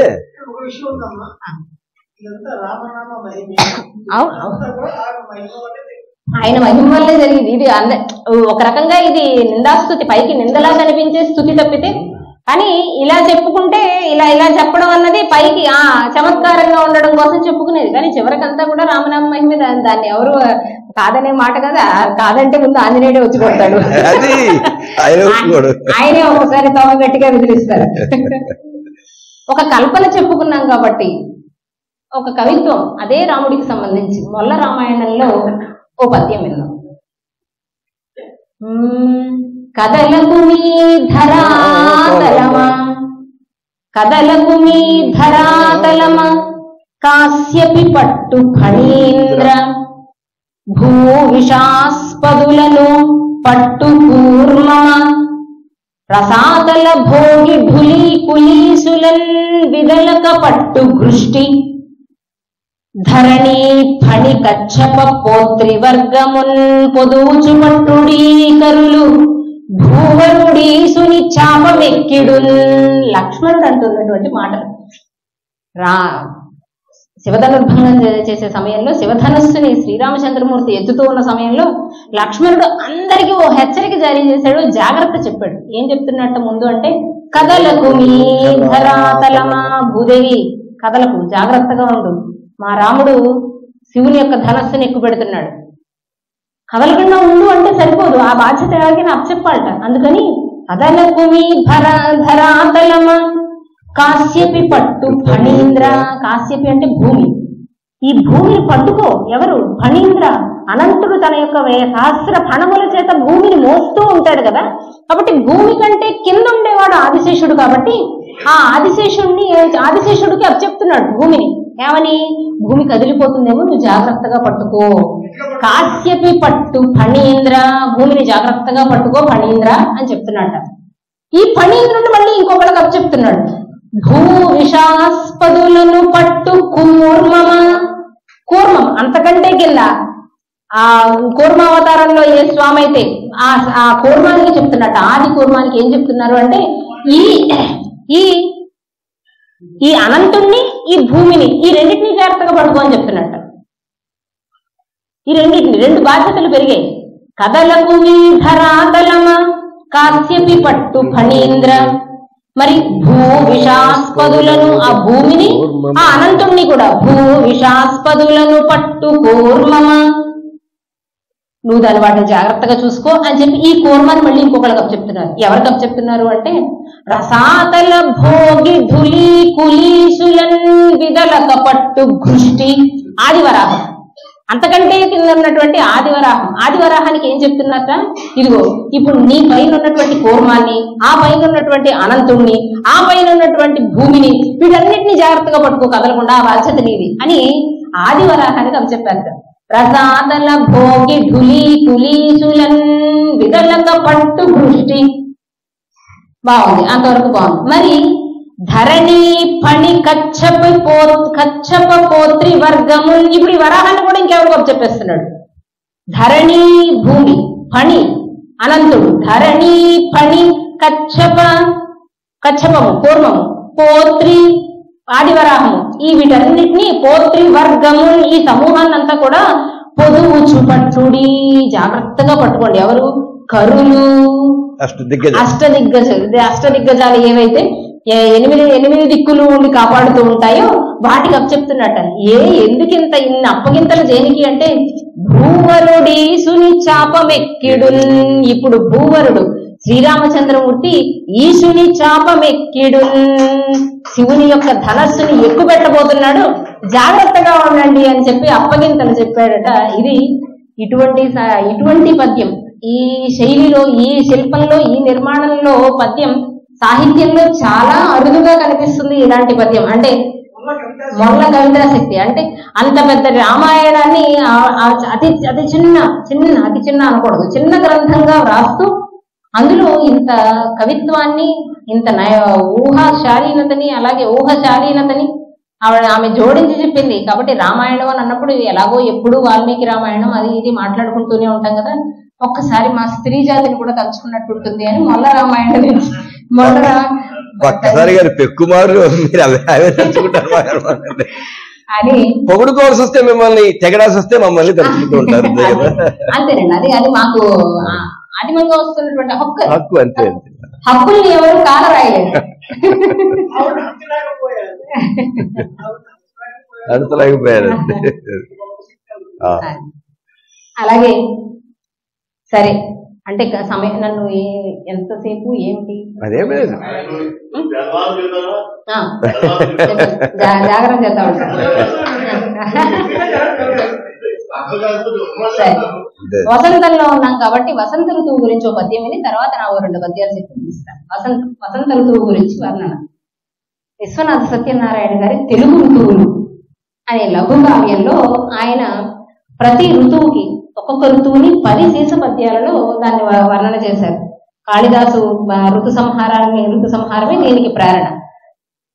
60 పద్యాలు, ఒక్కొక్క ఋతువు 10 పద్యాల్లో ఉంటుంది. ఇప్పుడు వసంతంలో మనం అడుగుపెట్టాం కాబట్టి వసంత ఋతువుని ఆయన ఎలా దర్శించారు, మనకి ఎలా దర్శింపజేశారు అని అంటే, పరిచయానుద్రిక్త పరిరంభ సమయాన ప్రియురాలి ఎదచమరించినంత. మొదటి వాక్యం మీ ఊహకి మీ అనుభవానికి వదిలేస్తున్నాం అంతే, దానికి ఏం వ్యాఖ్యానం ఉండదు. అక్కడ మౌలిక వ్యాఖ్యానం అన్నాడు. పరిచయానుద్రిక్త పరిరంభ సమయాన ప్రియురాలి ఎదచమరించినంత శీతోదక స్నాన జాత సౌఖ్యముపైని ముకుపుటాన చెమట్పు పుట్టినంత. శీతోదక స్నాన జాత సౌఖ్యముపైని చన్నీటితో స్నానం చేసినా కూడా బయటకు వచ్చేసరికి ముకుపుటాన చెమట్పు పుట్టినంత. అయినా చెమట పడుతోంది అంటే దాని అర్థం మనం వసంతంలో అడుగు పెట్టాము అనట. శీతోదక స్నాన జాత సౌఖ్యముపైని ముకుపుటాన చెమట్పు పుట్టినంత. పరిచయానుద్రిక్త పరిరంభ సమయాన ప్రియురాలి ఎదచమరించినంత శీతోదక స్నాన జాత సౌఖ్యముపైని ముకుపుటాన చెమట్పు పుట్టినంత.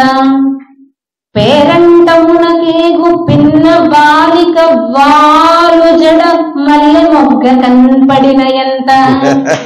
పేరంటమునకేగు పిన్న బాలిక వాలు జడ మల్లె మొగ్గ కనపడిన ఎంత.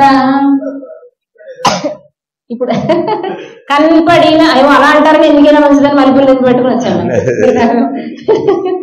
కనపడిన ఎంత. వంగిన వేప కొమ్మన్ కావి చిగురీన. వంగిన వేప కొమ్మన్ కావి చిగురీన. కావి అంటే కాషాయం రంగు. కాషాయం రంగులో అంటే అప్పుడే చిగురులు వస్తూ ఉంటే పచ్చ ఈనకు పూత పట్టినంత. ఆ పక్కనే ఉన్నటువంటి ఈనెలకి పూత పడుతూ ఉంటే అది వసంతం అంట. వంగిన వేప కొమ్మన్ కావి చిగురీన పచ్చ ఈనెకు అంటే ఒక చిగురులు పడుతూ ఉంటే పక్కన ఈనెలు, కరివేపాకుకి ఈనెలు ఎలా ఉంటాయో ఆ ఈనెలకి పూత పట్టినంత. ఒక దినాన హఠాత్తుగా చికిలి కూహు కుహు. ఒక దినాన హఠాత్తుగా చికిలి కూహు కుహు. ప్రొద్దెక్కి దూరపు కోన నుండి సాగి వినవచ్చినంత వసంత మరుగుదెంచెనను మధురోహ స్ఫురించే లోనా అని వసంతలతోనే ఆయన వర్ణించినటువంటి వర్ణన. మనం వసంతంలో ఉన్నాం కాబట్టి ఈ ఋతువులో కొంచెం నచ్చిన పద్యాలు ఇంకా ఉన్నాయి, కానీ ఇక్కడతో వీటిని ఇలా ఆపి ఇక నా పద్యాలు 1, 2 అలా చెప్పి కాలపురుషుణ్ణి కొలవాలి అని మనం చెప్పారు. ఆ కాలం దేంట్లో చిక్కుకుపోయింది. ఈ రెండింటిని ఊరికే ఇవి రెండు కూడా, ఒకటి మామూలుగా రాసింది, ఇంకొకటి సరదాగా రాసింది. కాలము జ్ఞాపకౌషధిని, జ్ఞాపకం అందుకే అడిగాడు. కాలము జ్ఞాపకౌషధిని గాయము మాంచును మానవాళికి. జ్ఞాపకము అని అన్నది ఇందాక అక్కడ కూర్చుంటూ ఉన్నప్పుడు నాకు వచ్చిన సందేహం. జ్ఞాపకము అని సంస్కృత పదం, అంటే మనం ఏ అర్థంలో అయితే జ్ఞాపకం చెప్పుకుంటున్నామో, నాకు జ్ఞాపకం లేదు ఆ విషయం అంటాను చూసారా, ఆ అర్థంలో జ్ఞాపకము అన్నది సంస్కృతంలో మనకి ఎక్కడ కనిపించదు. మెమరీస్ అనే అర్థంలో లేదు సంస్కృతంలో. ధారణ, అందుకనే అవధానంలో ధారణ అంటారు. గుర్తుకు బాలుండి గ్రహణ ధారణ పటువు అంటారు. అంటే మనం అనుకునే అర్థంలో అంటే రికలెక్షన్, దానికి ధారణ కానీ జ్ఞాపకం అంటే తెలియజేయుట. అయ్యా తమరికి మేము జ్ఞాపకం చేస్తున్నాం అంటే మేము తెలియజేస్తున్నాం. జ్ఞాపకము తెలియచేయుట అంటే జ్ఞానాన్ని ఇస్తోంది అంతే. జ్ఞాపకము అంటే అది మెమరీ అనే అర్థంలో కాదు, గుర్తుకు తెచ్చుకుంటా అనే అర్థంలో ధారణ అనే ఉండాలన్నమాట. తెలియజేయడము అయితే మాత్రం అది జ్ఞాపకము అని సంస్కృత ప్రయోగం, సంస్కృతంలో చెప్తాం. కాబట్టి కాలము జ్ఞాపకౌషధిని తెలియచేయడము, తెలియచేస్తూ దాన్నే మందుగా చేస్తూ గాయము మాంచును మనవాళికి. ఎంత పెద్ద గాయమైనా సరే మనస్సు, శరీరానికి మనస్సుకి ఎంత పెద్ద గాయమైనా సరే కాలం ఏం చేస్తుంది అంటే జ్ఞాపకౌషధిని, జ్ఞానము అనే ఔషధాన్ని ఇచ్చి నెమ్మదిగా ఆ గాయాన్ని మానుస్తూ మానుస్తూ మానుస్తూ ఉంటుంది. కొన్నాళ్ళకి అది నిజంగా మనం అనుకునే జ్ఞాపకంలాగానే ఉంటుంది. అది గుర్తుకు వస్తే బాధ అనే స్థితి నుంచి జ్ఞాపకము అనే స్థితికి మనం తీసుకువెళ్ళబడతాం కాలం యొక్క మహిమ చేత.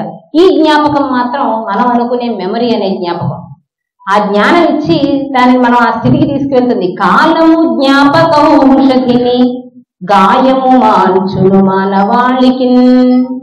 కాలము రాగబంధ మమకారపు స్వాంతన నందజేయుచున్. కాలము రాగబంధ మమకారపు స్వాంతన నందజేయగా కాలము శాంతిదాయగు కాలమొసంగును ధైర్య చిత్తమున్. కాలము శాంతిదాయగు కాలమొసంగును ధైర్య చిత్తమున్. ఎంతటి వాళ్ళైనా సరే గుండె రాటు తేలిపోయిందంటారు చూసారా, ఆ స్థితికి మనం అనుకుంటే రాము. కాలం ఆ స్థితికి తెప్పిస్తే మనం చేరుకోగలుగుతాం అంతే.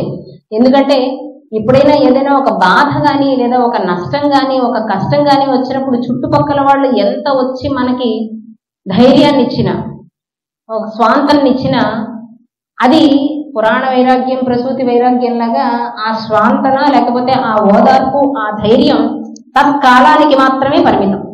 ఆ సమయంలోనే మనకి కొంచెం ధైర్యంగా అనిపిస్తుంది. వాళ్ళంతా తిరిగి మళ్ళీ వెళ్ళిపోయిన తర్వాత మళ్ళీ మనం ఒక్కరమే ఉండే ఆలోచనలోకి వెళ్తే మళ్ళీ అంత లోపలికి మనం కూరుకుపోతాం. లోపలికి ఎప్పుడు బయటకు వస్తాము అంటే మనంతటా మనం అనుకుని బయటకు వస్తే నేను ఇంకెన్నాళ్ళు ఇలాగే ఉండిపోతాను, లేదా ఇంకెన్నాళ్ళు ఈ కష్టాన్ని చూసి నేను భయపడతాను, ఇంకెన్నాళ్ళు నేను దీన్ని ఓడించుకుంటా ఉంటాను అని మనం అనుకున్నప్పుడు మాత్రమే మనం బయటికి రాగలుగుతాం. అలా అనుకోవడం అన్నది కాలం చేసే మహిమ. కాలం చేసే మహిమ. కాలము శాంతిదాయగు కాలము కాలమొసంగది ధైర్య చిత్తమున్. కాలము మించు నేస్తమును కనుగొన శక్యమే కాలమందునన్. కాలము మించు నేస్తమును కనుగొన శక్యమే కాలమందునన్.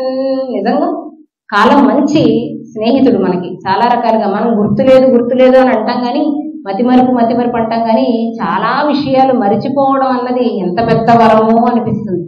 కొంతమంది మరిచిపోయి ఉంటే మనకు ఆశ్చర్యం అనిపిస్తుంది, మనం మరిచిపోలేకపోతున్నాం అనే బాధ కూడా అనిపిస్తుంది. కాబట్టి ఆ మరుపు అన్నది కూడా, మరుపు అనే వరాన్ని ఇవ్వగలిగే ఒకే ఒక్క దైవం కాలం. మరుపు అనే వరాన్ని ఇవ్వగలిగే ఒకే ఒక్క దైవం కాలం.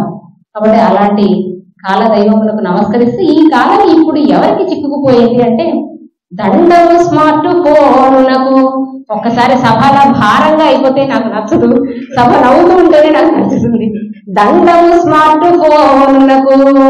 ఇప్పుడు ఈ కాలం ఎక్కడ బందీ అయిపోయింది అంటే స్మార్ట్ ఫోన్లకు. దండము విత్త వినాశకారికి. ఎక్కడ ఎవరికైనా జేబుకు చిల్లు ఉంటుందంట, ఇప్పుడు జేబుకు చిల్లు ఉండక్కర్లా, చేతిలో ఫోన్ ఉంటే చాలు. చేతిలో ఫోన్ ఉంటే డబ్బులు ఎలా ఎటు నుంచి ఎక్కడికి ఎందుకు ఎంతెంత పోతున్నాయో తెలియదు. మనం అనుకుంటాం కానీ అదే అసలు ఆన్లైన్ లో కావాల్సింది ఫ్లాక్సీడ్ అండి. ఫ్లాక్సీడ్ అవిసె గింజలు కావాలి, బుక్ చేద్దామని ఓపెన్ చేస్తాం. అవిసె గింజల దగ్గర నుంచి అది 6 గింజ చీర వరకు వెళ్ళి 50 రూపాయలు 100 రూపాయలతో పక్క కొట్లోకి వెళ్ళి తెచ్చుకునే అవిసె గింజలు అది పోయి 3000 రూపాయలు ఓ చీర ఆర్డర్ చేస్తాం. ఇది ఎందుకు ఎలా జరిగిపోతుంది? అలాగే ఈ ఫోన్ పే గూగుల్ పే. ఒకప్పుడు ఎవరైనా డబ్బులు అడిగితే అండి అయ్యో ఇప్పుడు అందుబాటులో లేవండి, బ్యాంకులో ఉన్నాయండి, వెళ్ళి తీసుకురావాలండి, చేతిలో లేవండి, ఇలాంటి కబుర్లు చెప్పే అవకాశమే లేదు. ఎవరైనా అడిగితే నాకు ఫోన్ పే ఉంది, గూగుల్ పే. అయ్యయ్యో ఇంకా రాబోయే కాలంలో సినిమాల్లో చూపించినట్టు భిక్షకులు కూడా వాళ్ళు మైలు చూపించి ఉన్నది ఇప్పుడే ఉందా? ఇప్పుడే ఉంది. అదే నేను కేవలం వర్తకులు వ్యాపారులు వీళ్ళ దగ్గర చూస్తున్నాను. అంటే అవును, అక్కడ ఎక్కువగా మనం చెప్పే సమాధానం అంటే చిల్లర లేదు, ఏమక్కర్లా ఉండక్కర్లా, ఎంత అనుకుంటున్నారు. కాబట్టి దండము స్మార్ట్ ఫోనులకు, దండము విత్త వినాశకారికి. బాగుంది. ఇంకేం చేస్తుంది ఆవిడ? దండము కాలశోషినికి, దండము కాలశోషినికి. ఒక్కసారి సెల్ ఓపెన్ చేసామంటే ఏదో చాలా అత్యవసరమైన పని మీద ఒకసారి సెల్ ఓపెన్ చేస్తాం, ఆ పని చూసి బయటకు వచ్చేస్తామా? అబ్బెబ్బెబ్బే ఏదో ఒక మెసేజ్ చూసి వాళ్ళకి రిప్లై పెట్టాలని వచ్చిన వాళ్ళం, ఆ తర్వాత ఆ పై మెసేజ్ ఏముంది, ఆ కింద మెసేజ్ ఏముంది, ఆ కింద ఏముంది, ఈ లోపు పై నుంచి ఇంకో notification, hurry 2 days left only Amazon నుంచో లేదా ఫ్లిప్కార్ట్ నుంచో ఓ నోటిఫికేషన్ వస్తుంది. అయ్యో ఏమైపోతుందో, పంపులు అంటుకుపోతున్నాయి, నేనేం పోగొట్టేసుకుంటున్నాను అని దాని మీద క్లిక్ చేయడం, మళ్ళీ డబ్బులు పోవడం బయట. కాలము డబ్బులు. దండము స్మార్ట్ ఫోనునకు, దండము విత్త వినాశకారికి, దండము కాలశోషినికి, దండము బుద్ధి వివేక భగ్నకున్, దండము బుద్ధి వివేక భగ్నకున్. ఇది ఇప్పుడు నాకు అవసరమా, ఇది ఇంట్లోకి వస్తే ఇది ఎక్కువ అవుతుందా, దీన్ని పెట్టుకోవడానికి ఓ చోటు ఉందా, దీన్ని మెయింటైన్ చేయడానికి మనకి ఏమన్నా కష్టం అవుతుందా, ఇది ఏమీ లేదు. కంటికి నచ్చింది కొనిపారేయి అంతే, కంటికి నచ్చితే కొనిపారేయడం. ఇదేనండి. దీన్నే దందాన్ని అనలేం కానీ మన బలహీనతని బలంగా చేసుకుని ఇప్పుడు మనం చూసే పెద్ద పెద్ద స్టోర్స్ ఏవైతే ఉన్నాయో, ఒక డిమార్ట్ అని కానీ, లేదా ఒక రిలయన్స్ స్మార్ట్ కానీ, స్మార్ట్ అని కానీ, ఇంకేవైతే వస్తున్నాయో, మనం నిజంగా నెలవారీ సరుకులు రాసుకుని కిరాణా కొట్టుకెళ్తే అవి తప్పితే ఇంకేమీ కొనమండి, అవి తప్పితే ఇంకేమీ కొనం. చీటీ కట్టేసి, పైగా అక్కడ ఉండడం కూడా, చీటీ ఇచ్చేసి ఒకప్పుడు దీన్ని కట్టేసి ఉంచేయండి అనేవారు. మళ్ళీ గంట తర్వాత ఎప్పుడో వస్తే అవన్నీ సరుకులన్నీ కట్టేసి ఉండే మనం చక్కగా సంచి తెచ్చుకునేవాళ్ళం. ఇప్పుడు అలా కాదు. ఇప్పుడు మనం లిస్ట్ లో రాసుకున్నావు 10 తెచ్చుకున్నావు 25, అక్కడికి వెళ్ళి వాటి అన్నింటినీ చూసి ఇది భలే బాగుంది, ఇది ఇంకా బాగుంది, ఇది ఒకటి ఉంటే బాగుంటుంది అని అనవసరమైనటువంటి ఖర్చులు మనకి చేయడానికి చాలా ఎక్కువ మనకు దోహదం చేసే అతి ప్రముఖమైనటువంటి సాధనాల్లో ఒక సాధనం ఏమిటి అంటే ఫోనే. దండము స్మార్ట్ ఫోనునకు, దండము విత్త వినాశకారికి, దండము కాలశోషినికి, దండము బుద్ధి వివేక భగ్నకున్, దండము స్వాస్థ్యహారికి. దీని వల్ల వచ్చే జబ్బులు అన్ని ఇన్ని కాదు, ఎవరికో కాదండి బాబు. నాకు ఇంచుమించు 1 సంవత్సర కాలం క్రితం ఎంతో ఈ చేతితో ఎక్కువ సెల్ ఫోన్ మనం ఎడం చేత్తోనే పట్టుకుంటాం, కుడి చేతితో పట్టుకుని, ఎడం చేత్తో పట్టుకుని కుడి చేత్తో పనులు చేయాలి కదా, దాన్ని పైకి కిందకి అనాలి కదా. ఎడం చేత్తో ఇలా పట్టుకుని సెల్ ఫోన్ చేతిలో ఉంటే వితిన్ 2-3 minutes లో ఈ చెయ్యి ఇక్కడి నుంచి ఇక్కడ వరకు ఇలా లాగేసేది, ఇక్కడి నుంచి ఇంతవరకు అలా లాగుతూనే ఉండేది. నాకు అర్థం కాల. తర్వాత నెమ్మదిగా ఒకసారి ఏదో సందర్భంలో డాక్టర్ దగ్గరికి వెళ్ళి ఇది లాగుతోందండి ఈ చెయ్యి అని చెప్పానంటే, సెల్ ఏ చేతిలో పెట్టుకుంటారు అని అడిగారు. ఈ చేతిలో పెట్టుకుంటాను. సెల్ ఏదో కూడా వస్తుందో ఎప్పుడైనా గమనించారో, ఈసారి గమనించండి అని అంటే, అది వాడిన తర్వాత మాత్రమే చేతిలో ఉన్న 2-3 నిమిషాలకి మొదలైంది. అంటే అంత ఎక్కువ పట్టుకుని ఆ రేడియేషన్ వల్ల అక్కడ ఉండే నరాలు ఏవో దెబ్బతిని ఉంటాయి ఖచ్చితంగా. ఇది మనకి చాలా మొత్తం అంతా అంటుకుపోయి తగలడిపోయిన తర్వాత కానీ తెలియదండి.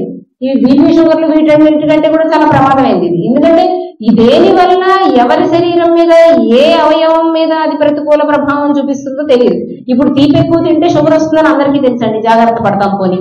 ఇప్పుడు నేను సెల్ ఫోన్ పట్టుకుంటే నా చెయ్యికే తేడా వస్తుందా, లేకపోతే నా కంటికే తేడా వస్తుందా, నా మైండ్కే తేడా వస్తుందా, విని చెవులకే తేడా వస్తుందా అంటే అందరికీ ఒకటి రాదు, ఒక్కొక్కరికి ఒక్కొక్కటి వస్తుంది. వాళ్ళకి చెవులు తేడా వచ్చాయి కదా, కాబట్టి నేను చెవుల్లో స్పీకర్ పెట్టుకుని మాట్లాడతాను అని అనుకున్నాం అనుకోండి, మనకి చెవులకు కదా ఇంకేదో తేడా కొడుతుంది. కాబట్టి దండము స్వాస్థ్యహారికి, దండము జీవన శాంతి భేదికి. శాంతి లేకుండా చేసేస్తుందండి. ఎందుకంటే ఈ వాట్సాప్లు, ఇన్స్టాగ్రామ్లు ఇవన్నీ లాస్ట్ సీన్ ఒకటి చూపిస్తాయి. రాత్రి 11:30 కూడా నువ్వు మెలుగుగానే ఉన్నావు. ఏం చేసావు? నేను 10:15 మెసేజ్ పెట్టాను చూడండి, నువ్వు దానికి సమాధానం చెప్పరా, నువ్వు మాత్రం 11:30 వరకు ఆన్లైన్ లోనే ఉన్నావు అని భార్యాభర్త కోర్టు కీచులాడేసుకుంటున్నారు అనుకోండి. ఇన్స్టాగ్రామ్ లో ఈ మధ్య రీల్స్ కూడా వస్తున్నాయి. ఇన్స్టాగ్రామ్ మామ నీ వల్ల కాపురాలు కూలిపోతున్నాయి, నువ్వు లెఫ్ట్ అయిన తర్వాత 9 నిమిషాల వరకు ఇంకా ఆన్లైన్ లోనే ఉన్నావని చూపిస్తుంది, దానివల్ల మాకు గొడవలు అయిపోతున్నాయట. అంటే అది నెట్వర్క్ లో ఉన్న ప్రాబ్లము, పొరపాటున చెయ్యి తగిలి ఆన్ అయిపోయిందో అని అనుకోవడం ఏం లేదు, ఇంకా డైరెక్ట్ దిగిపోవడమే, యుద్ధానికి దిగిపోవడమే. అలా దండము జీవన శాంతి భేదికి దండము సర్వచారిణికి. ఇక్కడ అక్కడ అంటే ఎక్కడ పడితే అక్కడ, ఎక్కడ పడితే ఎక్కడ అంటే ఎక్కడ పడితే అక్కడ అంటే ఆఖరికి ప్రపంచంలో అత్యంత ప్రశాంతమైన స్థానంగా భావించే ఆ ప్రదేశానికి కూడా ఫోన్ వెళ్ళిపోతుంది. దండము సర్వచారిణికి, దండము సర్వచారిణికి, దండము మానుష హస్తభూషకు.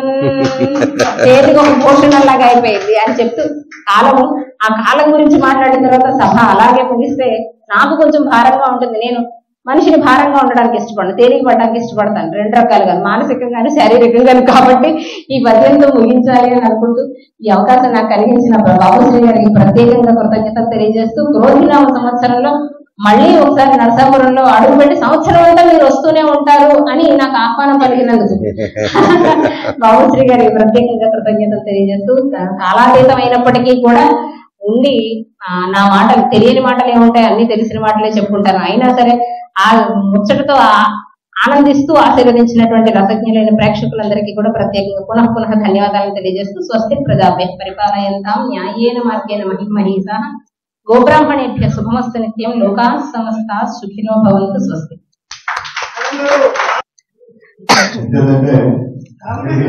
వచ్చేవాళ్ళు ఇక్కడికి వచ్చేవాళ్ళు అందరూ కూడా 60 దాటిన వాళ్ళు తప్ప, తినవాళ్ళకి వచ్చిన వాళ్ళు ఒక 5 4 3 ఉన్నారు తప్ప అంతా కూడా. ఇప్పుడు ఈ అంతాలో అపర్ణ గారు కూడా ఉన్నారా? అంతాలో అపర్ణ గారు కూడా ఉన్నారా?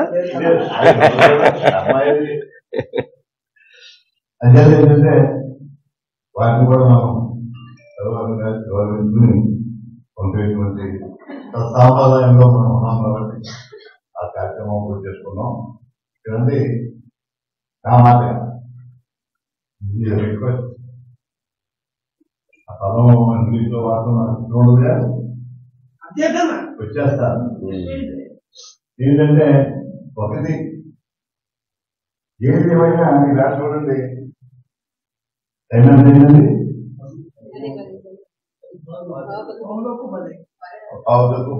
పూర్తి 10 పూర్తవుతుంది. ఏమంటే మీరు నాలుగు మనకి పెట్టేసారు, ఎప్పుడైనా 10 దాకా ఏ కార్యక్రమం ఉందా? This is first time.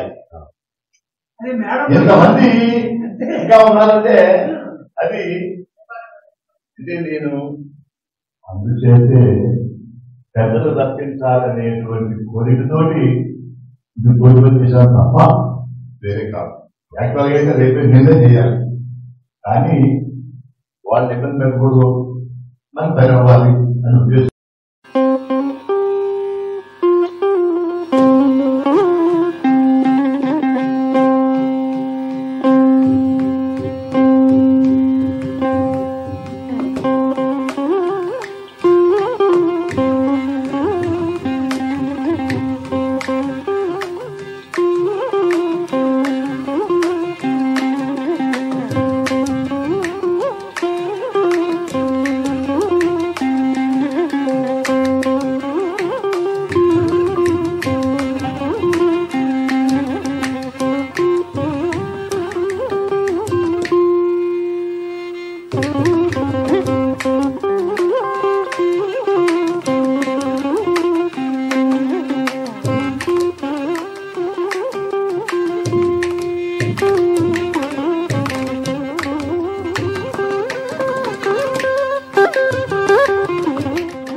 ముఖ్య అతిథిగా విచ్చేసిన అపర్ణ గారికి, ఇందులో పాల్గొన్న ప్రతి కవికి, అలాగే కార్యక్రమాలు విచ్చేసిన అందరికీ కూడా హృదయపూర్వక అందరికీ